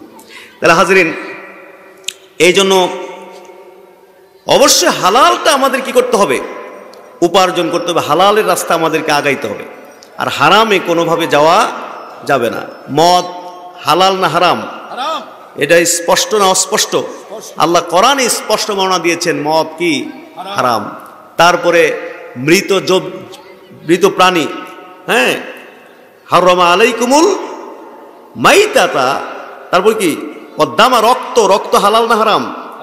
খিনজির হালাল না হারাম? এগুলো আল্লাহ তাআলা স্পষ্ট যেগুলো হারাম এগুলো কি করে দিয়েছেন? বর্ণনা করে দিয়েছেন। হালালগুলো দিয়েছেন, হারামগুলো দিয়েছেন। এইগুলোর মধ্যে সন্দেহজনক যেগুলো সেগুলোর ফায়সালা মুস্তাহিদ পর্যায়ে ওলামারা দিবেন। যতক্ষণ পর্যন্ত সন্দেহ থাকবে আমাদের উচিত হবে কোনটা? যে সন্দেহজনক বিষয়ে যেন আমরা পতিত না হই। কন্যা সুবহানাল্লাহ। সন্দেহজনক যেন পতিত না হই। সন্দেহজনক সাহাবায়ে কেরাম কিভাবে আপনার বিরত থাকতেন, সন্দেহ থেকে বিরত থাকতেন, কেমনে থাকতেন? স্বয়ং নবীজির নাতি হাসান ইবনে আলী রাদিয়াল্লাহু তাআলা আনহু আপনার কি বলে যেন ওই যে জাকাতের যে টুকরি ছিল, মানে খেজুর, জাকাতের খেজুর যে টুকরি, কি বলেন আপনারা এটাকে? টুকরি। এই টুকরির মধ্যে আপনার খেজুর ছিল। ছোট্ট বাচ্চা হাসান ইবনে আলী রাদিয়াল্লাহু তাআলা আনহু, নবীর কলিজার টুকরা নাতি, ওখান থেকে একটা খেজুর মুখে নিয়ে চাবাই ফেলছে। কি করে ফেলছে? চাবাই ফেলছে। আল্লাহ রাসূল সাথে সাথে বলেন কাখ কাখ। কাখ কাখ মানে কি? আমরা যেমন ছি ছি ছি বলি, এরকম বাচ্চা যদি কিছু খারাপ কিছু মুখে নেয় তখন এটাকে মুখ থেকে ফেলাবার জন্য আমরা কি বলি? ছি ছি ছি ছি ছি ছি, এরকম বলি কি না? হ্যাঁ, বলি। তো আল্লাহ রাসূল বলছেন কাখ কাখ, যাতে ফেলে দেন। তো পরে উনি ফালাই দিছে এটা মুখ থেকে। কন্যা সুবহানাল্লাহ। বলছেন যে হাসান, তুমি জানো না যে আল্লাহ তাআলা আমরা জাকাত খাই না, জাকাতের মাল আমাদের জন্য হারাম? তুমি কি এই কথা জানো না? ছোট্ট বাচ্চা, তার উপর শরীয়তের কোনো বিধানই নেই। এই ছোট্ট বাচ্চা খেজুর একটি না হয় জাকাতের খেয়ে ফেলে, তাতে তেমন কি? ছোট বাচ্চার উপর তো কোনো শরীয়ত নেই। কিন্তু আল্লাহর রাসূল এই ছোট বাচ্চাকেও এই জাকাতের যেটা নিষিদ্ধ এই জিনিসটা খাইতে দেন নাই। জোরে কন্যা সুবহানাল্লাহ।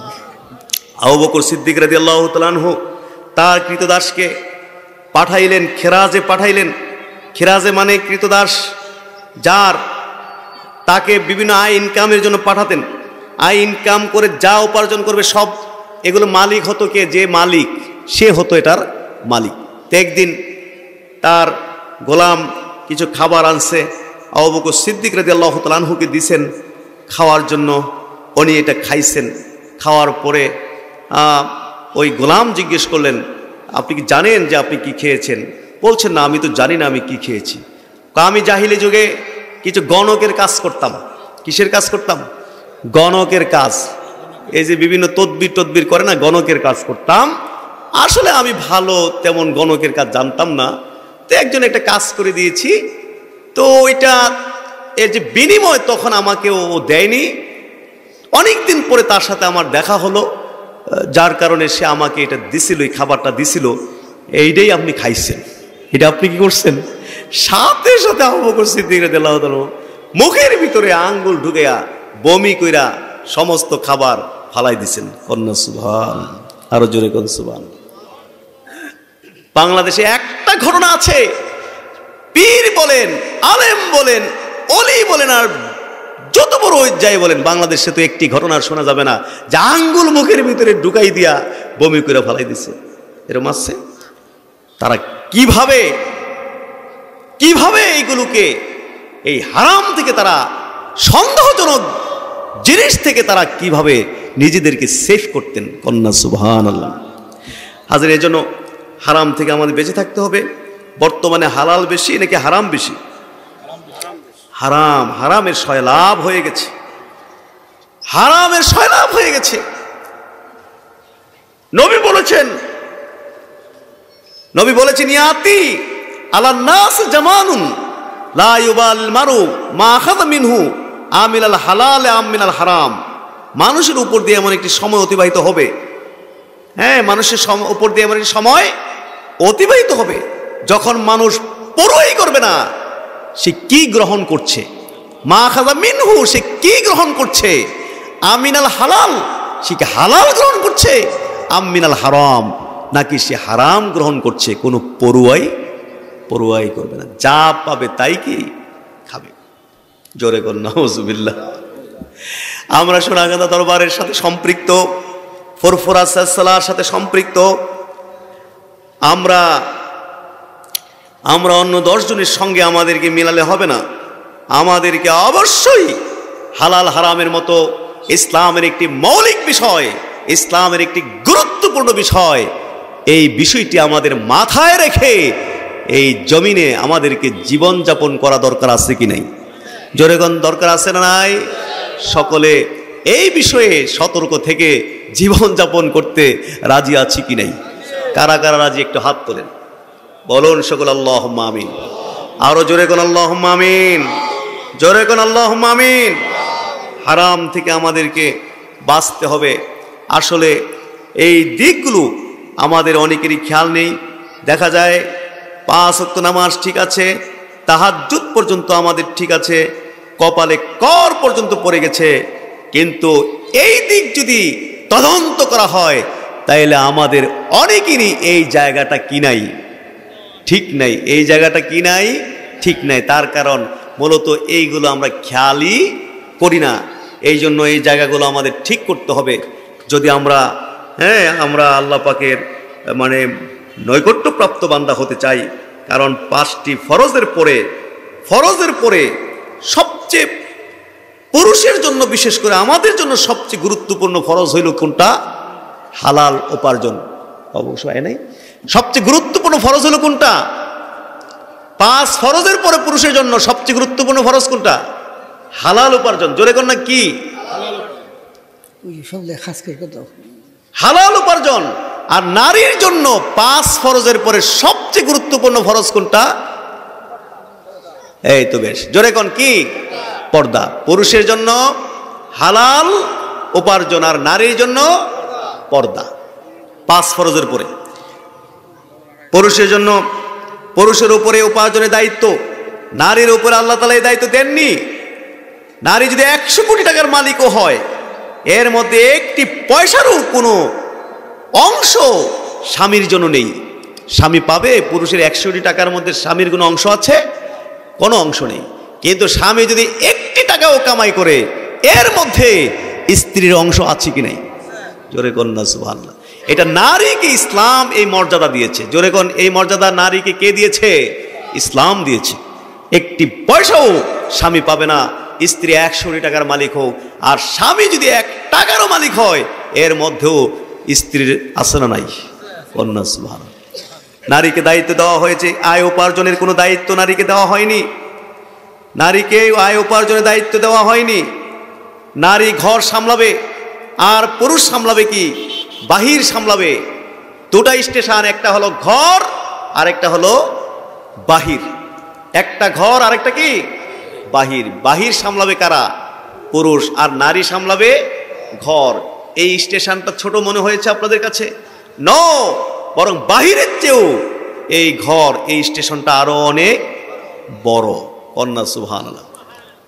যদি আপনার স্ত্রী 1 সপ্তাহের জন্য আপনার থেকে ছুটি নিয়ে তার বাবার বাড়িতে যায়, তখনই তো বোঝা যায় যে ঘরে কিয়ামত লাগিয়ে রয়েছে। কি বলেন, ঠিক কিনা? ভাল লাগে না? সারা ঘর এলোমেলো হয়ে গেছে, খাওয়া দাওয়া নিয়ে যে একটা কি মানে বিপদ লেগে রয়েছে। তাড়াতাড়ি ফোন করতেছেন যে কবে আইবা? কারে কি 2 দিন হলো না আইলাম, এখনই ফোন শুরু করছো কবে আইবা? কারণ ঘরে কিয়ামত চলতেছে। কি বলেন, ঠিক না? হ্যাঁ, এই জন্য ঘরটা সামলাবে স্ত্রী। আল্লাহ তাআলা আমাদের সৃষ্টি করেছেন, পৃথিবী সৃষ্টি করেছেন।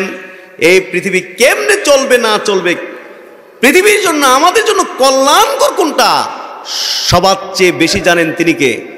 আল্লাহ। যেরকম তিনি জানেন কে? আল্লাহ বেশি জানেন। আল্লাহ থেকে বেশি বুঝতে গেলে, ইসলাম থেকে বেশি বুঝতে গেলে এইখানে রেজাল্ট ভালো আসবে না খারাপ আসবে? খারাপ আসবে। এখন দেখা যাচ্ছে আল্লাহর সিস্টেম ভেঙ্গে, ইসলামের সিস্টেম ভেঙ্গে এখন আমরা আল্লাহ থেকে বেশি বোঝা শুরু করে দিয়েছি, আল্লাহর নবী থেকে বেশি বোঝা শুরু করে দিয়েছি, যার জন্য এখন সব জায়গায় খালি অরাজকতা আর অরাজকতা। কি বলেন, ঠিক না? এই যে সমানে ফ্যামিলি ভাঙতেছে, অসংখ্য অগণিত তালাক হচ্ছে, ফ্যামিলি ভেঙ্গে চুরমার হয়ে যাচ্ছে, সন্তান মানে অত্যন্ত ভবিষ্যৎ, সন্তানের ভবিষ্যৎ ধ্বংসর মুখাপেক্ষি হচ্ছে। এরকম হাজার হাজার ফ্যামিলি আছে কিনা?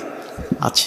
ওই যে আল্লাহর সিস্টেম ভেঙে ফেলার কারণে এখন নারীরাও বলে যে আমরা ঘরে থাকবো না, পুরুষের সাথে কাঁধে কাঁধ মিলিয়ে হন হন করে আমরাও এগিয়ে যাব। আমরাও কি করব? এগিয়ে যাব। এখন নারীরাও সমানে চাকরি, পুরুষও চাকরি করে, নারীও কি করে? চাকরি করে। এখন হ্যাঁ বলে যে এখন তো নারীর হাতেও টাকা, স্বামীর হাতেও কি টাকা, নারীর হাতে কি আছে? এখন টাকা আছে, আমার আছে কামাই, এখন আর আমার দরকার নাই জামাই। এখন আমার দরকার নাই কি?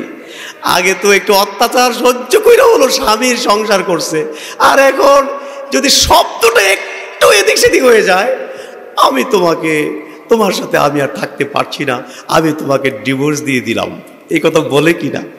সমানে লক্ষ লক্ষ সিস্টেম। আল্লাহ পৃথিবী বানিয়েছেন, আমাদেরকে বানিয়েছেন, এই পৃথিবীর জন্য কল্যাণকর যেটা, আমাদের জন্য কল্যাণকর যেটা, ঠিক সেই সিস্টেমটাই আল্লাহ তাআলা দিয়েছেন। যাকে যেখানে সেটিং দিলে পৃথিবী সুন্দর থাকবে, পরিবার সুন্দর থাকবে, আমরা সুন্দর থাকব, আমাদের দুনিয়া সুন্দর হবে, আমাদের আখিরাত সুন্দর হবে। সবার চাইতে বেশি বুঝেন তিনি কে? জোরেগণ, তিনি কে? আল্লাহ। আল্লাহ থেকে বেশি বুঝলে রেজাল্ট ভালো হবে না খারাপ হবে? এখন ভালো হচ্ছে না খারাপ হচ্ছে? খারাপ হচ্ছে। সুতরাং হাজরিন, আমরা আল্লাহ তাআলা যে সীমারেখা দিয়েছেন সর্বক্ষেত্রে, আয় উপার্জনের ক্ষেত্রে যে সীমারেখা দিয়েছেন, সেইভাবে ইনশাআল্লাহ আমরা আমাদের জীবনযাপন করার চেষ্টা করব। আল্লাহ তাআলা আমাদের সকলকে তৌফিক দান করুন, বলুন আমিন। ইনশাআল্লাহ হালাল উপার্জনের মধ্যে আল্লাহ তাআলা বরকত দিবেন। অল্প উপার্জন হইলেও এর মধ্যে কি দিতে পারেন? বরকত দিতে পারেন। হাদিসে আসছে না এই কথা, মাইয়াখুযু মালান বিহাক্কিহি ইউবারাক লাহু ফি, যে ব্যক্তি হালাল পন্থায় উপার্জন করবে, সম্পদ উপার্জন, মাল উপার্জন করবে, হ্যাঁ, ইউবারাক লাহু ফি, তার জন্য এই উপার্জনের মধ্যে আল্লাহ তাআলা বরকত দিয়ে দিবেন। কন্যা সুবহানাল্লাহ। ওয়া ইয়াখুযু মালান বিগায়রি হাক্কিহি, আর যে ব্যক্তি অন্যায় পন্থায়, অবৈধ পন্থায়, হারাম পন্থায় সম্পদ উপার্জন করবে, হ্যাঁ, কামাসালুহু কামাসালিল্লাযী কামাসালুহু ফামাসালুহু কামাসালিল্লাযী ইয়াকুলু ওয়া লা ইয়াশবাউ, হ্যাঁ, যে ব্যক্তি হারাম পন্থায় সম্পদ উপার্জন করবে তার দৃষ্টান্ত হলো ফামাসালুহু, তার দৃষ্টান্ত হলো কামাসালুল্লাযী, ওই ব্যক্তির মতো, আল্লাযী, যে ইয়াকুলু খায়, ওয়া লা ইয়াশবাউ, কিন্তু মানে তৃপ্তি পায় না, খাইয়াও কি হয় না। একটা মানুষ খাইয়া সেরে পেটের মধ্যে যেমন তৃপ্তি নাই, এরকম আছে কিনা? যে হারাম পন্থা উপার্জন করে তার অবস্থা এরকম, সে অনেক উপার্জন করতেছে কিন্তু কি নাই? তৃপ্তি নাই। তৃপ্তিটা উঠাই নিছেন আল্লাহ তাআলা। এই জন্য সর্বদা আমাদের হালাল উপার্জনের দিকেই খেয়াল রাখতে হবে। ইনশাআল্লাহ আল্লাহ বরকত দিয়ে দিবেন। একটি হাদিস বলে শেষ করে, আল্লাহ রাসূল বলছেন, যার চিন্তা ফিকির হবে আখিরাত, বুঝতে পেরেছেন? মান কানাতিল আখিরাতু হাম্মাহু, যার চিন্তা চেতনা হবে, চিন্তা ফিকির হবে আখিরাত, সবসময় আখিরাতের চিন্তা। কন্যা সুবহানাল্লাহ। আয় উপার্জনের সময় আখিরাতের চিন্তা, যার চিন্তা ফিকির হবে আখিরাত, হ্যাঁ, তার কি হবে? তাকে দুটো পুরস্কার আল্লাহ দিবেন। একটা হলো জামাল্লাহু গিনাহু বাইনা আইনাইহি, আল্লাহ তাআলা তার দুই চোখের মধ্যে প্রাচুর্য স্থাপন করে দিবেন। কন্যা সুবহানাল্লাহ। কি স্থাপন করে দিবেন? প্রাচুর্য। 1000 টাকা নিয়ে আপনি বাজারে গেছেন, বাজার করে বাড়ি এসেছেন, বাজার ঢালার পরে নিজে অবাক হয়ে যাবেন যে 1000 টাকা দিয়ে আমি এত বাজার কেমনে করলাম। কন্যা সুবহানাল্লাহ। জোরে কন্যা সুবহানাল্লাহ। ওয়াজ্জামাল্লাহু আমরাহু, আপনার সমস্ত কাজগুলোকে আল্লাহ তাআলা গুছাইয়া দিবেন। কি করে দিবেন? গুছাইয়া দেখবেন, গুছাই দিবেন, ইজি করে দিবেন, যেদিকে যাইবেন সব সহজ। জোরে কন্যা সুবহানাল্লাহ। ঘর আল্লাহ গুছাই রাখছেন, টাকায় যাচ্ছেন, ইজি করে দিচ্ছেন, গাড়ি পেয়ে যাচ্ছেন, বাস পেয়ে যাচ্ছেন, ঢাকায় গেছেন, ওখানে যেই কাজে গেছেন ইজিভাবে কাজটা করে আবার সহজভাবে বাড়িতে এসে পৌঁছে গেছেন। সব আল্লাহ গুছাই দিবেন, কন্যা সুবহানাল্লাহ।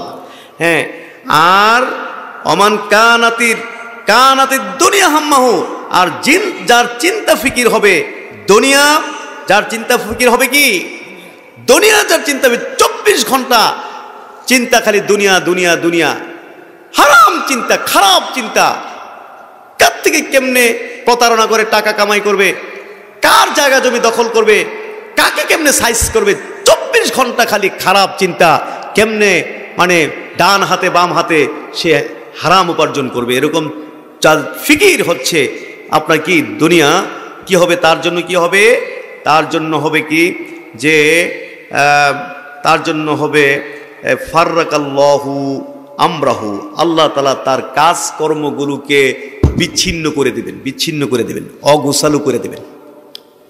দেখবেন ঘরে গেছে 14 ফ্যাস লাগিয়ে রয়েছে, স্ত্রী ছেলে মেয়ে একটা কিয়ামত লাগিয়ে রয়েছে, এখানে আল্লাহ লাগায় রাখছে এটার মধ্যে। তারপরে দেখবেন দোকানে গিয়ে দেখেন যে আরেক বেজাল লাগিয়ে রয়েছে। তারপরে ঢাকায় যাইতে গেলে 20টা সমস্যা, রাস্তায় গেলে কি সমস্যা লাগায় রাখছে। এরকম ভাবে আল্লাহ এলোমেলো করে দিবেন আপনার সমস্ত কাজগুলোকে। আর আপনার দুই চোখের মধ্যে জালাল্লাহু ফাকরাহু ফি আইনাইক, আল্লাহ তাআলা আপনার দুই চোখের মধ্যে দারিদ্রতাকে স্থাপন করে দিবেন। ওই যে বলছিলাম 1000 টাকার কথা, আইনা অবাক হয়ে গেছেন যে আমি 1000 টাকাতে এত বাজার করলাম কেমনে। এখন যারা দুনিয়া নিয়ে ফিকির করবে 5000 টাকা নিয়ে বাজারে যাবে, 5000 টাকার বাজার করে বাড়িতে আনার পরে সে বলবে ওরে বাপরে এতগুলো টাকা দিয়ে বাজার করলাম, এই কয়টা বাজার। কন্যা সুবহানাল্লাহ, জোরে কন্যা সুবহানাল্লাহ। এই জন্য আমাদেরকে ওই পথে একটু মুজাহাদা করতে হবে, সংগ্রাম করে হালালের উপরে যদি আমরা টিকে থাকতে পারি, দেখবেন ইনশাআল্লাহ সর্বক্ষেত্রে বরকত শুরু হয়ে গেছে এবং সব কাজকর্ম আল্লাহ তাআলা আমাদের গুছাই দিবেন। কন্যা সুবহানাল্লাহ। তাহলে কি সবাই রাজি আছে যে আমাদেরকে হালালের উপরে থাকতে হলে, হারাম থেকে বিরত থাকতে হলে অনেকগুলো কারণ আছে, আমি সেটা যেতেই পারছি না। শুধু একটা হাদিস দিয়ে আমি একটা কথা বলে শেষ করি, সেটা হচ্ছে আমাদের নজরটা থাকতে হবে সবসময় নিচের দিকে। কোন দিকে? নিচের দিকে নাকি উপরের দিকে? আল্লাহ রাসূল বলেছেন উনজুরু ইলা মান আসফালা মিনকুম, তোমার থেকে যে নিচে তার দিকে তোমরা তাকাও। কন্যা সুবহানাল্লাহ। ওয়ালা তানজুরু ইলা মান ফাওকাকুম, তোমাদের উপরে যারা আছে তার দিকে তাকাবা না, কারণ উপরের কোনো সীমা নাই। উপরের কোনো সীমা আছে? উপরের কোনো সীমা নাই। আপনার যদি 10 কোটি টাকা হয়, আপনি চাইবেন 20 কোটি টাকা, 20 কোটি টাকা হইলে চাইবেন 30 কোটি টাকা। এইভাবে মরার আগ পর্যন্ত বলা হয়েছে, মানে মাটি ছাড়া আদম সন্তানের পেট কেউ পুড়তে পারবে না, অর্থাৎ মরা ছাড়া এই ক্ষুধা কেউ নিবারণ করতে পারবে না। এই জন্য উপরের কোনো সীমা নাই। এই জন্য চাই চাই চাই চাই, আরো চাই আরো পাই, খাইছি না পাইছি না, এই যে যন্ত্রণা, এর থেকে বড় যন্ত্রণা আর হইতে পারে না। এই জন্য বলা হয়েছে সবসময় নিচের দিকে তাকাবা। জামাত থেকে নিচে যারা আছে তাদের থেকে তো আল্লাহ আমাকে অনেক ভালো রাখছে। কন্যা সুবহানাল্লাহ। আমাকে আল্লাহ তাআলা মুমিন বানিয়েছেন। এই পৃথিবীতে কোটি কোটি কাফের মুশরিক রয়েছে যাদের ঈমান নেই, কিন্তু আল্লাহ তাআলা আমাকে ঈমানদার বানিয়েছেন। এর থেকে বড় নিয়ামত আমাদের জন্য কিছু হতে পারে না। ওই কাফেরদের থেকে আল্লাহ তাআলা আমাকে খারাপ রাখছেন না ভালো রাখছেন? আমি ঈমানদার আর ওরা বেঈমান, ওরা কাফের, আমাকে আল্লাহ তাআলা অনেক ভালো রাখছেন। কন্যা সুবহানাল্লাহ। এইভাবে নিয়ামতের শুকরিয়া আদায় করতে হবে। কন্যা সুবহানাল্লাহ। আমাকে আল্লাহ নিরাপদে রেখেছেন। আজকে সেই ফিলিস্তিনে অবৈধ রাষ্ট্র, জারজ রাষ্ট্র মুসলমানদের জায়গা জমি দখল করে ওই মধ্যপ্রাচ্যে মুসলমানদের বুকে বসে আজকে সেখানে আমাদের মুসলমান ভাই বোন, হ্যাঁ, নারী শিশু সহ বৃষ্টির মতো গোলাবর্ষণ করে আমাদের ভাই বোনদেরকে হত্যা করছে। হ্যাঁ, এক সেকেন্ডের জন্য নিরাপত্তা তাদের নেই। আল্লাহ তাআলা সেই তুলনায় আমাদেরকে একটা নিরাপদ জীবন দিয়েছেন। তাদের থেকে আমাদেরকে ভালো রাখছেন কিনা? জোরে করে ভালো রাখছেন কিনা? এইভাবে উপরের দিকে তাকাইতে হবে না নিচের দিকে? নিচের দিকে তাকাইতে হবে। কন্যা সুবহানাল্লাহ। কত মানুষ ওই যে রাস্তার পাশে পড়ে আছে, খাইতে পায় না, একটা ঘর নাই, মশার কামড় খাচ্ছে, বৃষ্টির দিন বৃষ্টিতে ভিজছে। আল্লাহ তাআলা তো আমাকে যেমনই হোক একটা ঘর তো দিয়েছেন, আমাকে তো 4টা খাওয়ার দাওয়ার ব্যবস্থা করেছেন। তাদের থেকে আল্লাহ তাআলা আমাকে ভালো রাখছেন না খারাপ রাখছেন? ভালো রাখছেন। এই জন্য বলেছেন, লা তানজুরু ইলা মান আসফালা মিনকুম, তোমাদের থেকে যারা নিচে আছে তাদের দিকে তোমরা তাকাবে। ওয়ালা তানজুরু ইলা মান হুয়া ফাওকাকুম, তোমাদের ওপরে যারা আছে তাদের দিকে তোমরা তাকাবা না। কন্যা সুবহানাল্লাহ। যদি মাইন্ডটা এইভাবে বানাতে পারি তাহলে আমরা হারাম থেকে করতে পারবো, বাঁচতে পারবো। আল্লাহ যেমনি রাখছেন, যা খাওয়াচ্ছেন তার উপরেই আলহামদুলিল্লাহ। জোরে কন্যা, তার উপরে কি করতে হবে? আলহামদুলিল্লাহ। এই মাসে আপনার 20,000 টাকা ইনকাম, এই 20,000 টাকার ভিতরে আপনি চলতে হবে। আপনি এই কথা বলবেন না যে গত মাসে 1 লাখ টাকা কামাই করতাম, সুতরাং আমি টার্সে চলেছি, এখন 20,000 টাকা এই মাসে আমার সমস্যা হয়ে গেছে, তো এখন আমি আবার এই আমার চলাফেরার মানটা কেমনে কমাই, যাক কিছু হাওলাত করে ফেলি, অথবা কিছু সুদের টাকা লইয়াই। কি এরকম করবেন নাকি? না। 1 লক্ষ টাকা মাসে কামাই করছেন, চলেন একটু স্ট্যান্ডার্ড চলেন। এখন 20,000 টাকা আল্লাহ আমাকে এখন ইনকাম দিচ্ছেন, 20,000 টাকা অনুযায়ী আমাকে সন্তুষ্ট থাকতে হবে, এর উপরে আমাদের জীবনযাপন করতে হবে। কি বলেন, ঠিক না? ছেলে মেয়ে ফিতনা বলা হয়েছে। আজকে মানুষ কেন অন্যায় করে, কেন সুদ খায়, কেন ঘুষ খায়, কেন মানুষ ডানে বামে, এর মধ্যে ছেলে মেয়ে স্ত্রীরাও দায়ী আছে কিনা? বাসা ভাড়া নিয়ে সেখানে চলছেন, 20,000 টাকা ভাড়া দিয়ে মাসে আপনার ছেলে মেয়ে স্ত্রী চাপ দিচ্ছে, অসম্ভব। আমরা এই 20,000 টাকা দামের বাসায় থাকবো না, গুলশানে বাসা মতো থাকবো না, যাও গুলশান গিয়া বাসা ভাড়া করো, এখানে 2 লাখ টাকা ফ্ল্যাট ভাড়া করতে হইব। এখন জামাই পড়ছে মহা বিপদে, বাপে পড়ছে কি মহা বিপদে। তখন ওরে বাপরে আমি কেমনে এখন এই করব। তখনই ডাইনে বামে এই হাত দেওয়া কি করে শুরু করে, যেন গোশ আছে, সোদ আছে, যা আছে সব খাইয়া ওই গুলশান থেকে বেড়াগিরি দেখায়। কোথায় থেকে বেড়াগিরি দেখায়? গুলশান থেকে। হারাম পন্থা, হারাম উপার্জন। আজকে দেখেন এই জন্য মানুষ কত বিপদে। সম্মানিত আল্লাহ বলে দিয়েছেন, মান ওয়াকাফির হারাম, মান ওয়াকাফির শুবহাত, মানে হারামের মধ্যে পতিত হলো, সে তার ইজ্জত, তার দিনকে ধ্বংস করলো, তার ইজ্জত সম্মান মানে যে হারামে পতিত হলো, তার দিনকে ধ্বংস করলো, সে তার ইজ্জত সম্মান কি করলো? ধ্বংস করলো। হাজার হাজার কোটি টাকার মালিক, কি লাভ এই সমস্ত টাকা পয়সা? হাজার হাজার টাকা পয়সা, কোটি কোটি টাকা মালিক হয়ে কি লাভ হলো? কত মানুষের সামান্য আয় উপার্জন, কিন্তু সম্মানের সাথে জীবনযাপন করতেছে। কন্যা সুবহানাল্লাহ। আর হাজার হাজার কোটি টাকা যদি এইভাবে অপদস্থ হইতে হয়, অপমান হইতে হয়, তাহলে এই টাকার কোনো মূল্য আছে? সুতরাং হাতে পায়ে ধরে বলি, ইনশাল্লাহ আমাদের রুজি রোজগার, আয় উপার্জন সেটা হবে কি হবে? হালাল হবে। ব্যবসায়ী যারা আছেন, বিশেষ করে আমি জানি এই শায়েস্তাগঞ্জ বাজার ব্যবসায়ীরা হয়তো আমার কথাবার্তা দোকানে বসে বসেই আপনার শুনছেন, ব্যবসা বিজনেস করবেন, হ্যাঁ হালাল পন্থায় করবেন। হ্যাঁ, আল্লাহ বলে দিয়েছেন, নামাজ যখন শেষ তোমার ব্যবসায় চলে যাও, তবে খবরদার আল্লাহকে ভুলে যেও না, আল্লাহকে বেশি বেশি করে স্মরণ করবে। ব্যবসায় আপনি মাপে কম দিবেন না, বা মিথ্যা কথা বলে বিক্রি করবেন না।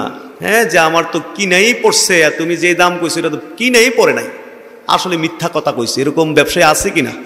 তাইলে আল্লাহ বলছেন যে বরকত নষ্ট করে দিবেন। কি করে দিবেন? বরকত নষ্ট করে দিবেন। আবার ক্রেতাও তো আছে এরকম মিথ্যা বলে ক্রয় করে, এরকম আছে না? তো তুমি আমাকে এই টাকায় দিয়ে চাচ্ছ, আরে মিয়া ওই আরো তো 5টা দোকানে এর থেকে আরো কমে আমার দিতে চাইছিল, আমি তো হেডেই নেই, আসলে বাটপার, মিশা কথা কইছে। কি বলেন, ঠিক কিনা? তো দুইজনের মধ্যে আল্লাহ তাআলা কি করে দিবেন? বরকত নষ্ট। অসংখ্য হাদিস বর্ণিত হয়েছে। তো সেই জন্য দয়া করে শায়েস্তাগঞ্জ বাজার ব্যবসায়ীদেরকে হাতে পায়ে ধরে বলি যে আল্লাহকে স্মরণ রেখে, আল্লাহর কথা মনে রেখে, আখেরাতের কথা মনে রেখে, আখেরাতের পরিণতি মনে রেখে আল্লাহর কাছে একত্রিত হতে হবে, জবাবদিহি করতে হবে। এই দিকগুলো মনে রেখে ইনশাআল্লাহ হালাল পন্থায় আপনি ব্যবসা বিজনেস করে যান, ইনশাআল্লাহ আল্লাহ তাআলা আপনাদের রুজি রোজগারে, ব্যবসা বিজনেসে বরকত দিবেন। যিনি বরকত দিবেন তিনি কে? আল্লাহ। আল্লাহ দিবেন, দিতে পারেন কিনা? এই ওয়াদা করছেন কিনা? ইনশাআল্লাহ এইভাবে আমরা যে যে কর্মে নিয়োজিত আছি, প্রত্যেকে যার যার অবস্থান থেকে যার যার বিষয় সম্পর্কে আমরা জানি, বুঝি, বুঝে শুনে ইনশাআল্লাহ আমরা হালালটাই গ্রহণ করব, হারাম থেকে বিরত থাকবো। আসুন এইভাবে আমরা 5 ওয়াক্ত নামাজ পড়ব, তারপরে মানে 1 মাস আমরা রোজা করব, তারপরে জাকাত যে হিসাব আছে হিসাব করে যেটাই আমাদের জাকাত আসে সেটা একদম সুন্দরভাবে একদম পুঙ্খানুপুঙ্খভাবে আমরা আদায় করব। তারপরে যাদের উপরে হজ ফরজ হয়েছে হজ করব, নারীরা পর্দা করবে। তারপরে আমরা পুরুষদের জন্য যে হালাল উপার্জন সে হালাল উপার্জন আমরা করব। আসুন এইভাবে A to Z আমরা আমাদের জীবনটাকে ইসলামের আলোকে সাজাবার জন্য চেষ্টা করি। ইহকালে পরকালে আল্লাহ তাআলা যেন আমাদের কামিয়াবি দান করেন। সকলে বলুন আমিন। আল্লাহুম্মা আমিন, আল্লাহুম্মা আমিন। রব্বানা যালামনা আনফুসানা ওয়া ইল্লাম তাগফির লানা ওয়া তারহামনা লানাকুনান্না মিনাল খাসিরিন। রব্বানা আতিনা ফিদ দুনিয়া হাসানাতাও ওয়া ফিল আখিরাতি হাসানাতাও ওয়া কিনা আযাবান নার ওয়া আদখিলনাল জান্নাতা মাল আবরার ইয়া আজিজ ইয়া গফফার ইয়া রাব্বাল আলামিন। রব্বিরহামহুমা কামা রাব্বায়ানি সগীরা। মাবুদ, বাদ মাগরিব হতে শুরু করে এই পর্যন্ত ওলামায়ে কেরাম হতে ওয়াজ নসিহত শুনে প্রাণ ভরে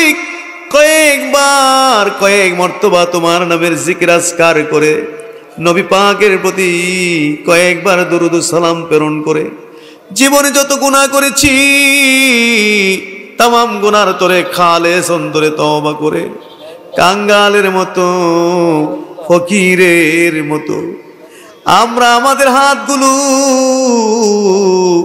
আমাদের জোড়া হাতগুলো তোমার দরবারে বড় আশা কইরা বিছাইছি। মেহেরবানি করে আমাদের প্রত্যেকের হাতগুলো কবুল করে নাও, হাতগুলো মঞ্জুর করে নাও। জিন্দেগীর সমস্ত গুনাহগুলো মাফ করে দাও। জানা অজানা যত গুনাহ করেছি মাফ করে দাও। ইচ্ছায় অনিচ্ছায় যত গুনাহ করেছি মাফ করে দাও। কবিরা সগীরা যত গুনাহ করেছি মাফ করিয়া দাও। ওয়াদা করলাম আর জীবনে আমরা গুনাহ করব না। এমন গুনাহও করছি যেই গুনার খবর তুমি ছাড়া কেউ জানে না। বাপ মা কি গুনাহ করছে আদরের ছেলে মেয়েরা জানে না। ছেলে মেয়েরা কি গুনাহ করেছে বাপ মা জানে না। স্বামী কি গুনাহ করেছে আদরের স্ত্রী জানে না। আদরের স্ত্রী গোপনে গোপনে কি গুনাহ করছে স্বামী জানে না।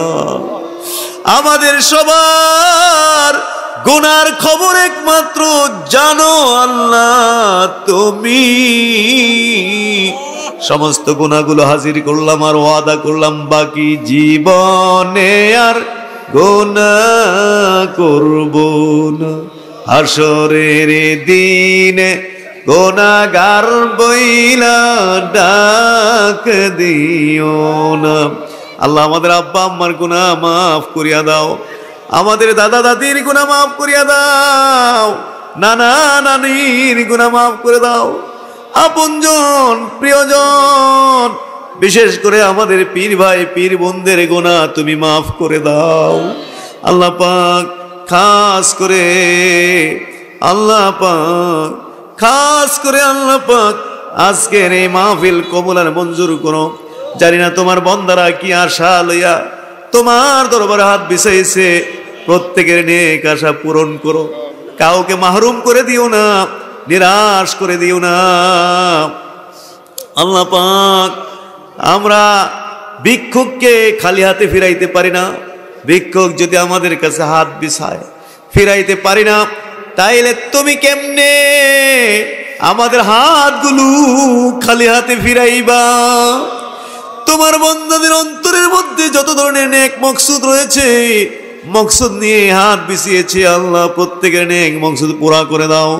যারা বিপদে পড়ে হাত বিছাইছে বিপদ তুমি দূর করে দাও, অভাবে হাত বিছাইছে অভাব দূর করে দাও, ঋণগ্রস্ত ঋণ মুক্তির ব্যবস্থা করে দাও। আয় আল্লাহ জাহের বাতেন বিমারগুলো শেফা করে দাও। একটা টাকা ঋণ রেখে কবরে নিও না, জাহান্নামী বানায় কবরে নিও না, ওলিউল্লাহর খাতায় নাম না ওঠায় আমায় রোনা, জালেমের জুলুম থেকে হিংসুকের হিংসা থেকে আমরা বাঁচায় রাখো। আয় আল্লাহ পরিবার পরিজন নিয়ে আমাদের সবাইকে সুখের জীবন তুমি দান করো। ছেলে মেয়ে বিয়ের উপযুক্ত সুপাত্র পাত্রীর ব্যবস্থা করিয়া দাও। 5 বছর 10 বছর হয়ে গেছে বিয়ে শাদী করেছে, কিন্তু এখনো বাচ্চার মুখ দেখতে পাইনি। আল্লাহ আল্লাহ নেককার সন্তান দিয়া তুমি কলিজা ঠান্ডা কইরা দাও। আল্লাহ তাআলা কাজ করে আমাদের অনেকের ছেলে ভাই ভাতিজা, আয় আল্লাহ আমাদের অনেকে আপনজন বিদেশে প্রবাসে আছে, আল্লাহ এদেরকে সহি সালামতে কায়েম আর দায়েম রাখো। কামাই রুজির মধ্যে বরকত দিও। যারা যাইতে চায় আল্লাহ যাওয়ার ব্যবস্থা করে দিও। আয় আল্লাহ এই শায়েস্তাগঞ্জ বাজার ব্যবসায়ীরা হয়তোবা গুনাহগারের সঙ্গে বড় আশা করে তোমার দরবারে হাত দুটো বিছিয়েছে আল্লাহ। আয় আল্লাহ প্রত্যেকের ব্যবসা বিজনেসের মধ্যে অপরন্ত রহমত বরকত তুমি নসিব করে দাও। পর্দার আড়ালের মা মহিলারা গুনাহগারের সঙ্গে কি আশা নিয়ে জানি ভিখারির মতো হাত দুটো বিছিয়েছে, আবেদা সালেহা হাজরাত রাবিয়া বসরির মতো ওলি বানায়া দাও। আলেম ওলামা নিয়ে আমি গুনাহগার হাত বিছিয়েছি, যার হাত তোমার কাছে পছন্দ হয় আল্লাহ তার খাতিরে আল্লাহ আমাদের হাতগুলো কবুল করে নাও। আল্লাহ এক ঝাঁক ওলামায়ে কেরাম নিয়ে হাত বিছিয়েছি, আমন্ত্রিত ওলামায়ে কেরাম পোস্টারে সকলের নাম লেখা আছে, আমি সময়ের অভাবে বলতে পারছি না। আমাদের শায়েস্তাগঞ্জ মাদ্রাসার প্রিন্সিপাল সাহেব সহ আরও অনেক ওলামায়ে কেরামরা, আমাদের মুজাহিদি সাহেব, আমাদের জনাব আব্দুল মুজাহিদি সাহেব সহ, আমাদের ওবাহাটার পীর সাহেব সহ আরও অনেক ওলামারা, আমি নাম বলতে পারছি না। আল্লাহ সকল ওলামায়ে কেরাম নিয়ে তোমার দরবারে হাত বিছিয়েছি, যার হাত তোমার পছন্দ মনে হবে তার খাতিরে আমাদেরকে কবুল করে নাও। আল্লাহ বাংলাদেশকে তুমি কবুল করে নাও। দেশি বিদেশি সমস্ত ষড়যন্ত্র থেকে আমাদের এই বাংলাদেশকে হেফাজত করো। তাম পৃথিবীর মুসলমানদেরকে হেফাজত করো। আয় আল্লাহ ফিলিস্তিনের মুসলমানদেরকে হেফাজত করো। ওয়াসাল্লাল্লাহু তাআলা আলা খায়রে খাত। প্রশাসনের লোকেরাও আমার মনে হয় আজকের মাহফিলের পিছনে হেল্প করেছে, সহায়তা করেছে। আল্লাহ এদের এই খেদমত এক কথা, যারা এই মাহফিলের পিছনে খেদমত করেছে প্রত্যেকের এই খেদমতকে তুমি কবুল আর মঞ্জুর করো। ইহকালে পরকালে মুক্তির উসিলা হিসাবে কবুল করে নাও। আমিন। সাল্লাল্লাহু তাআলা আলা খায়রি খালকিহি মুহাম্মাদি ওয়া আলা আলিহি ওয়া সাহবিহি ওয়া বারিক ওয়া সাল্লিম। রব্বানা তাকাব্বাল মিন্না বিহুরমাতি লা ইলাহা ইল্লাল্লাহু মুহাম্মাদুর রাসূলুল্লাহ।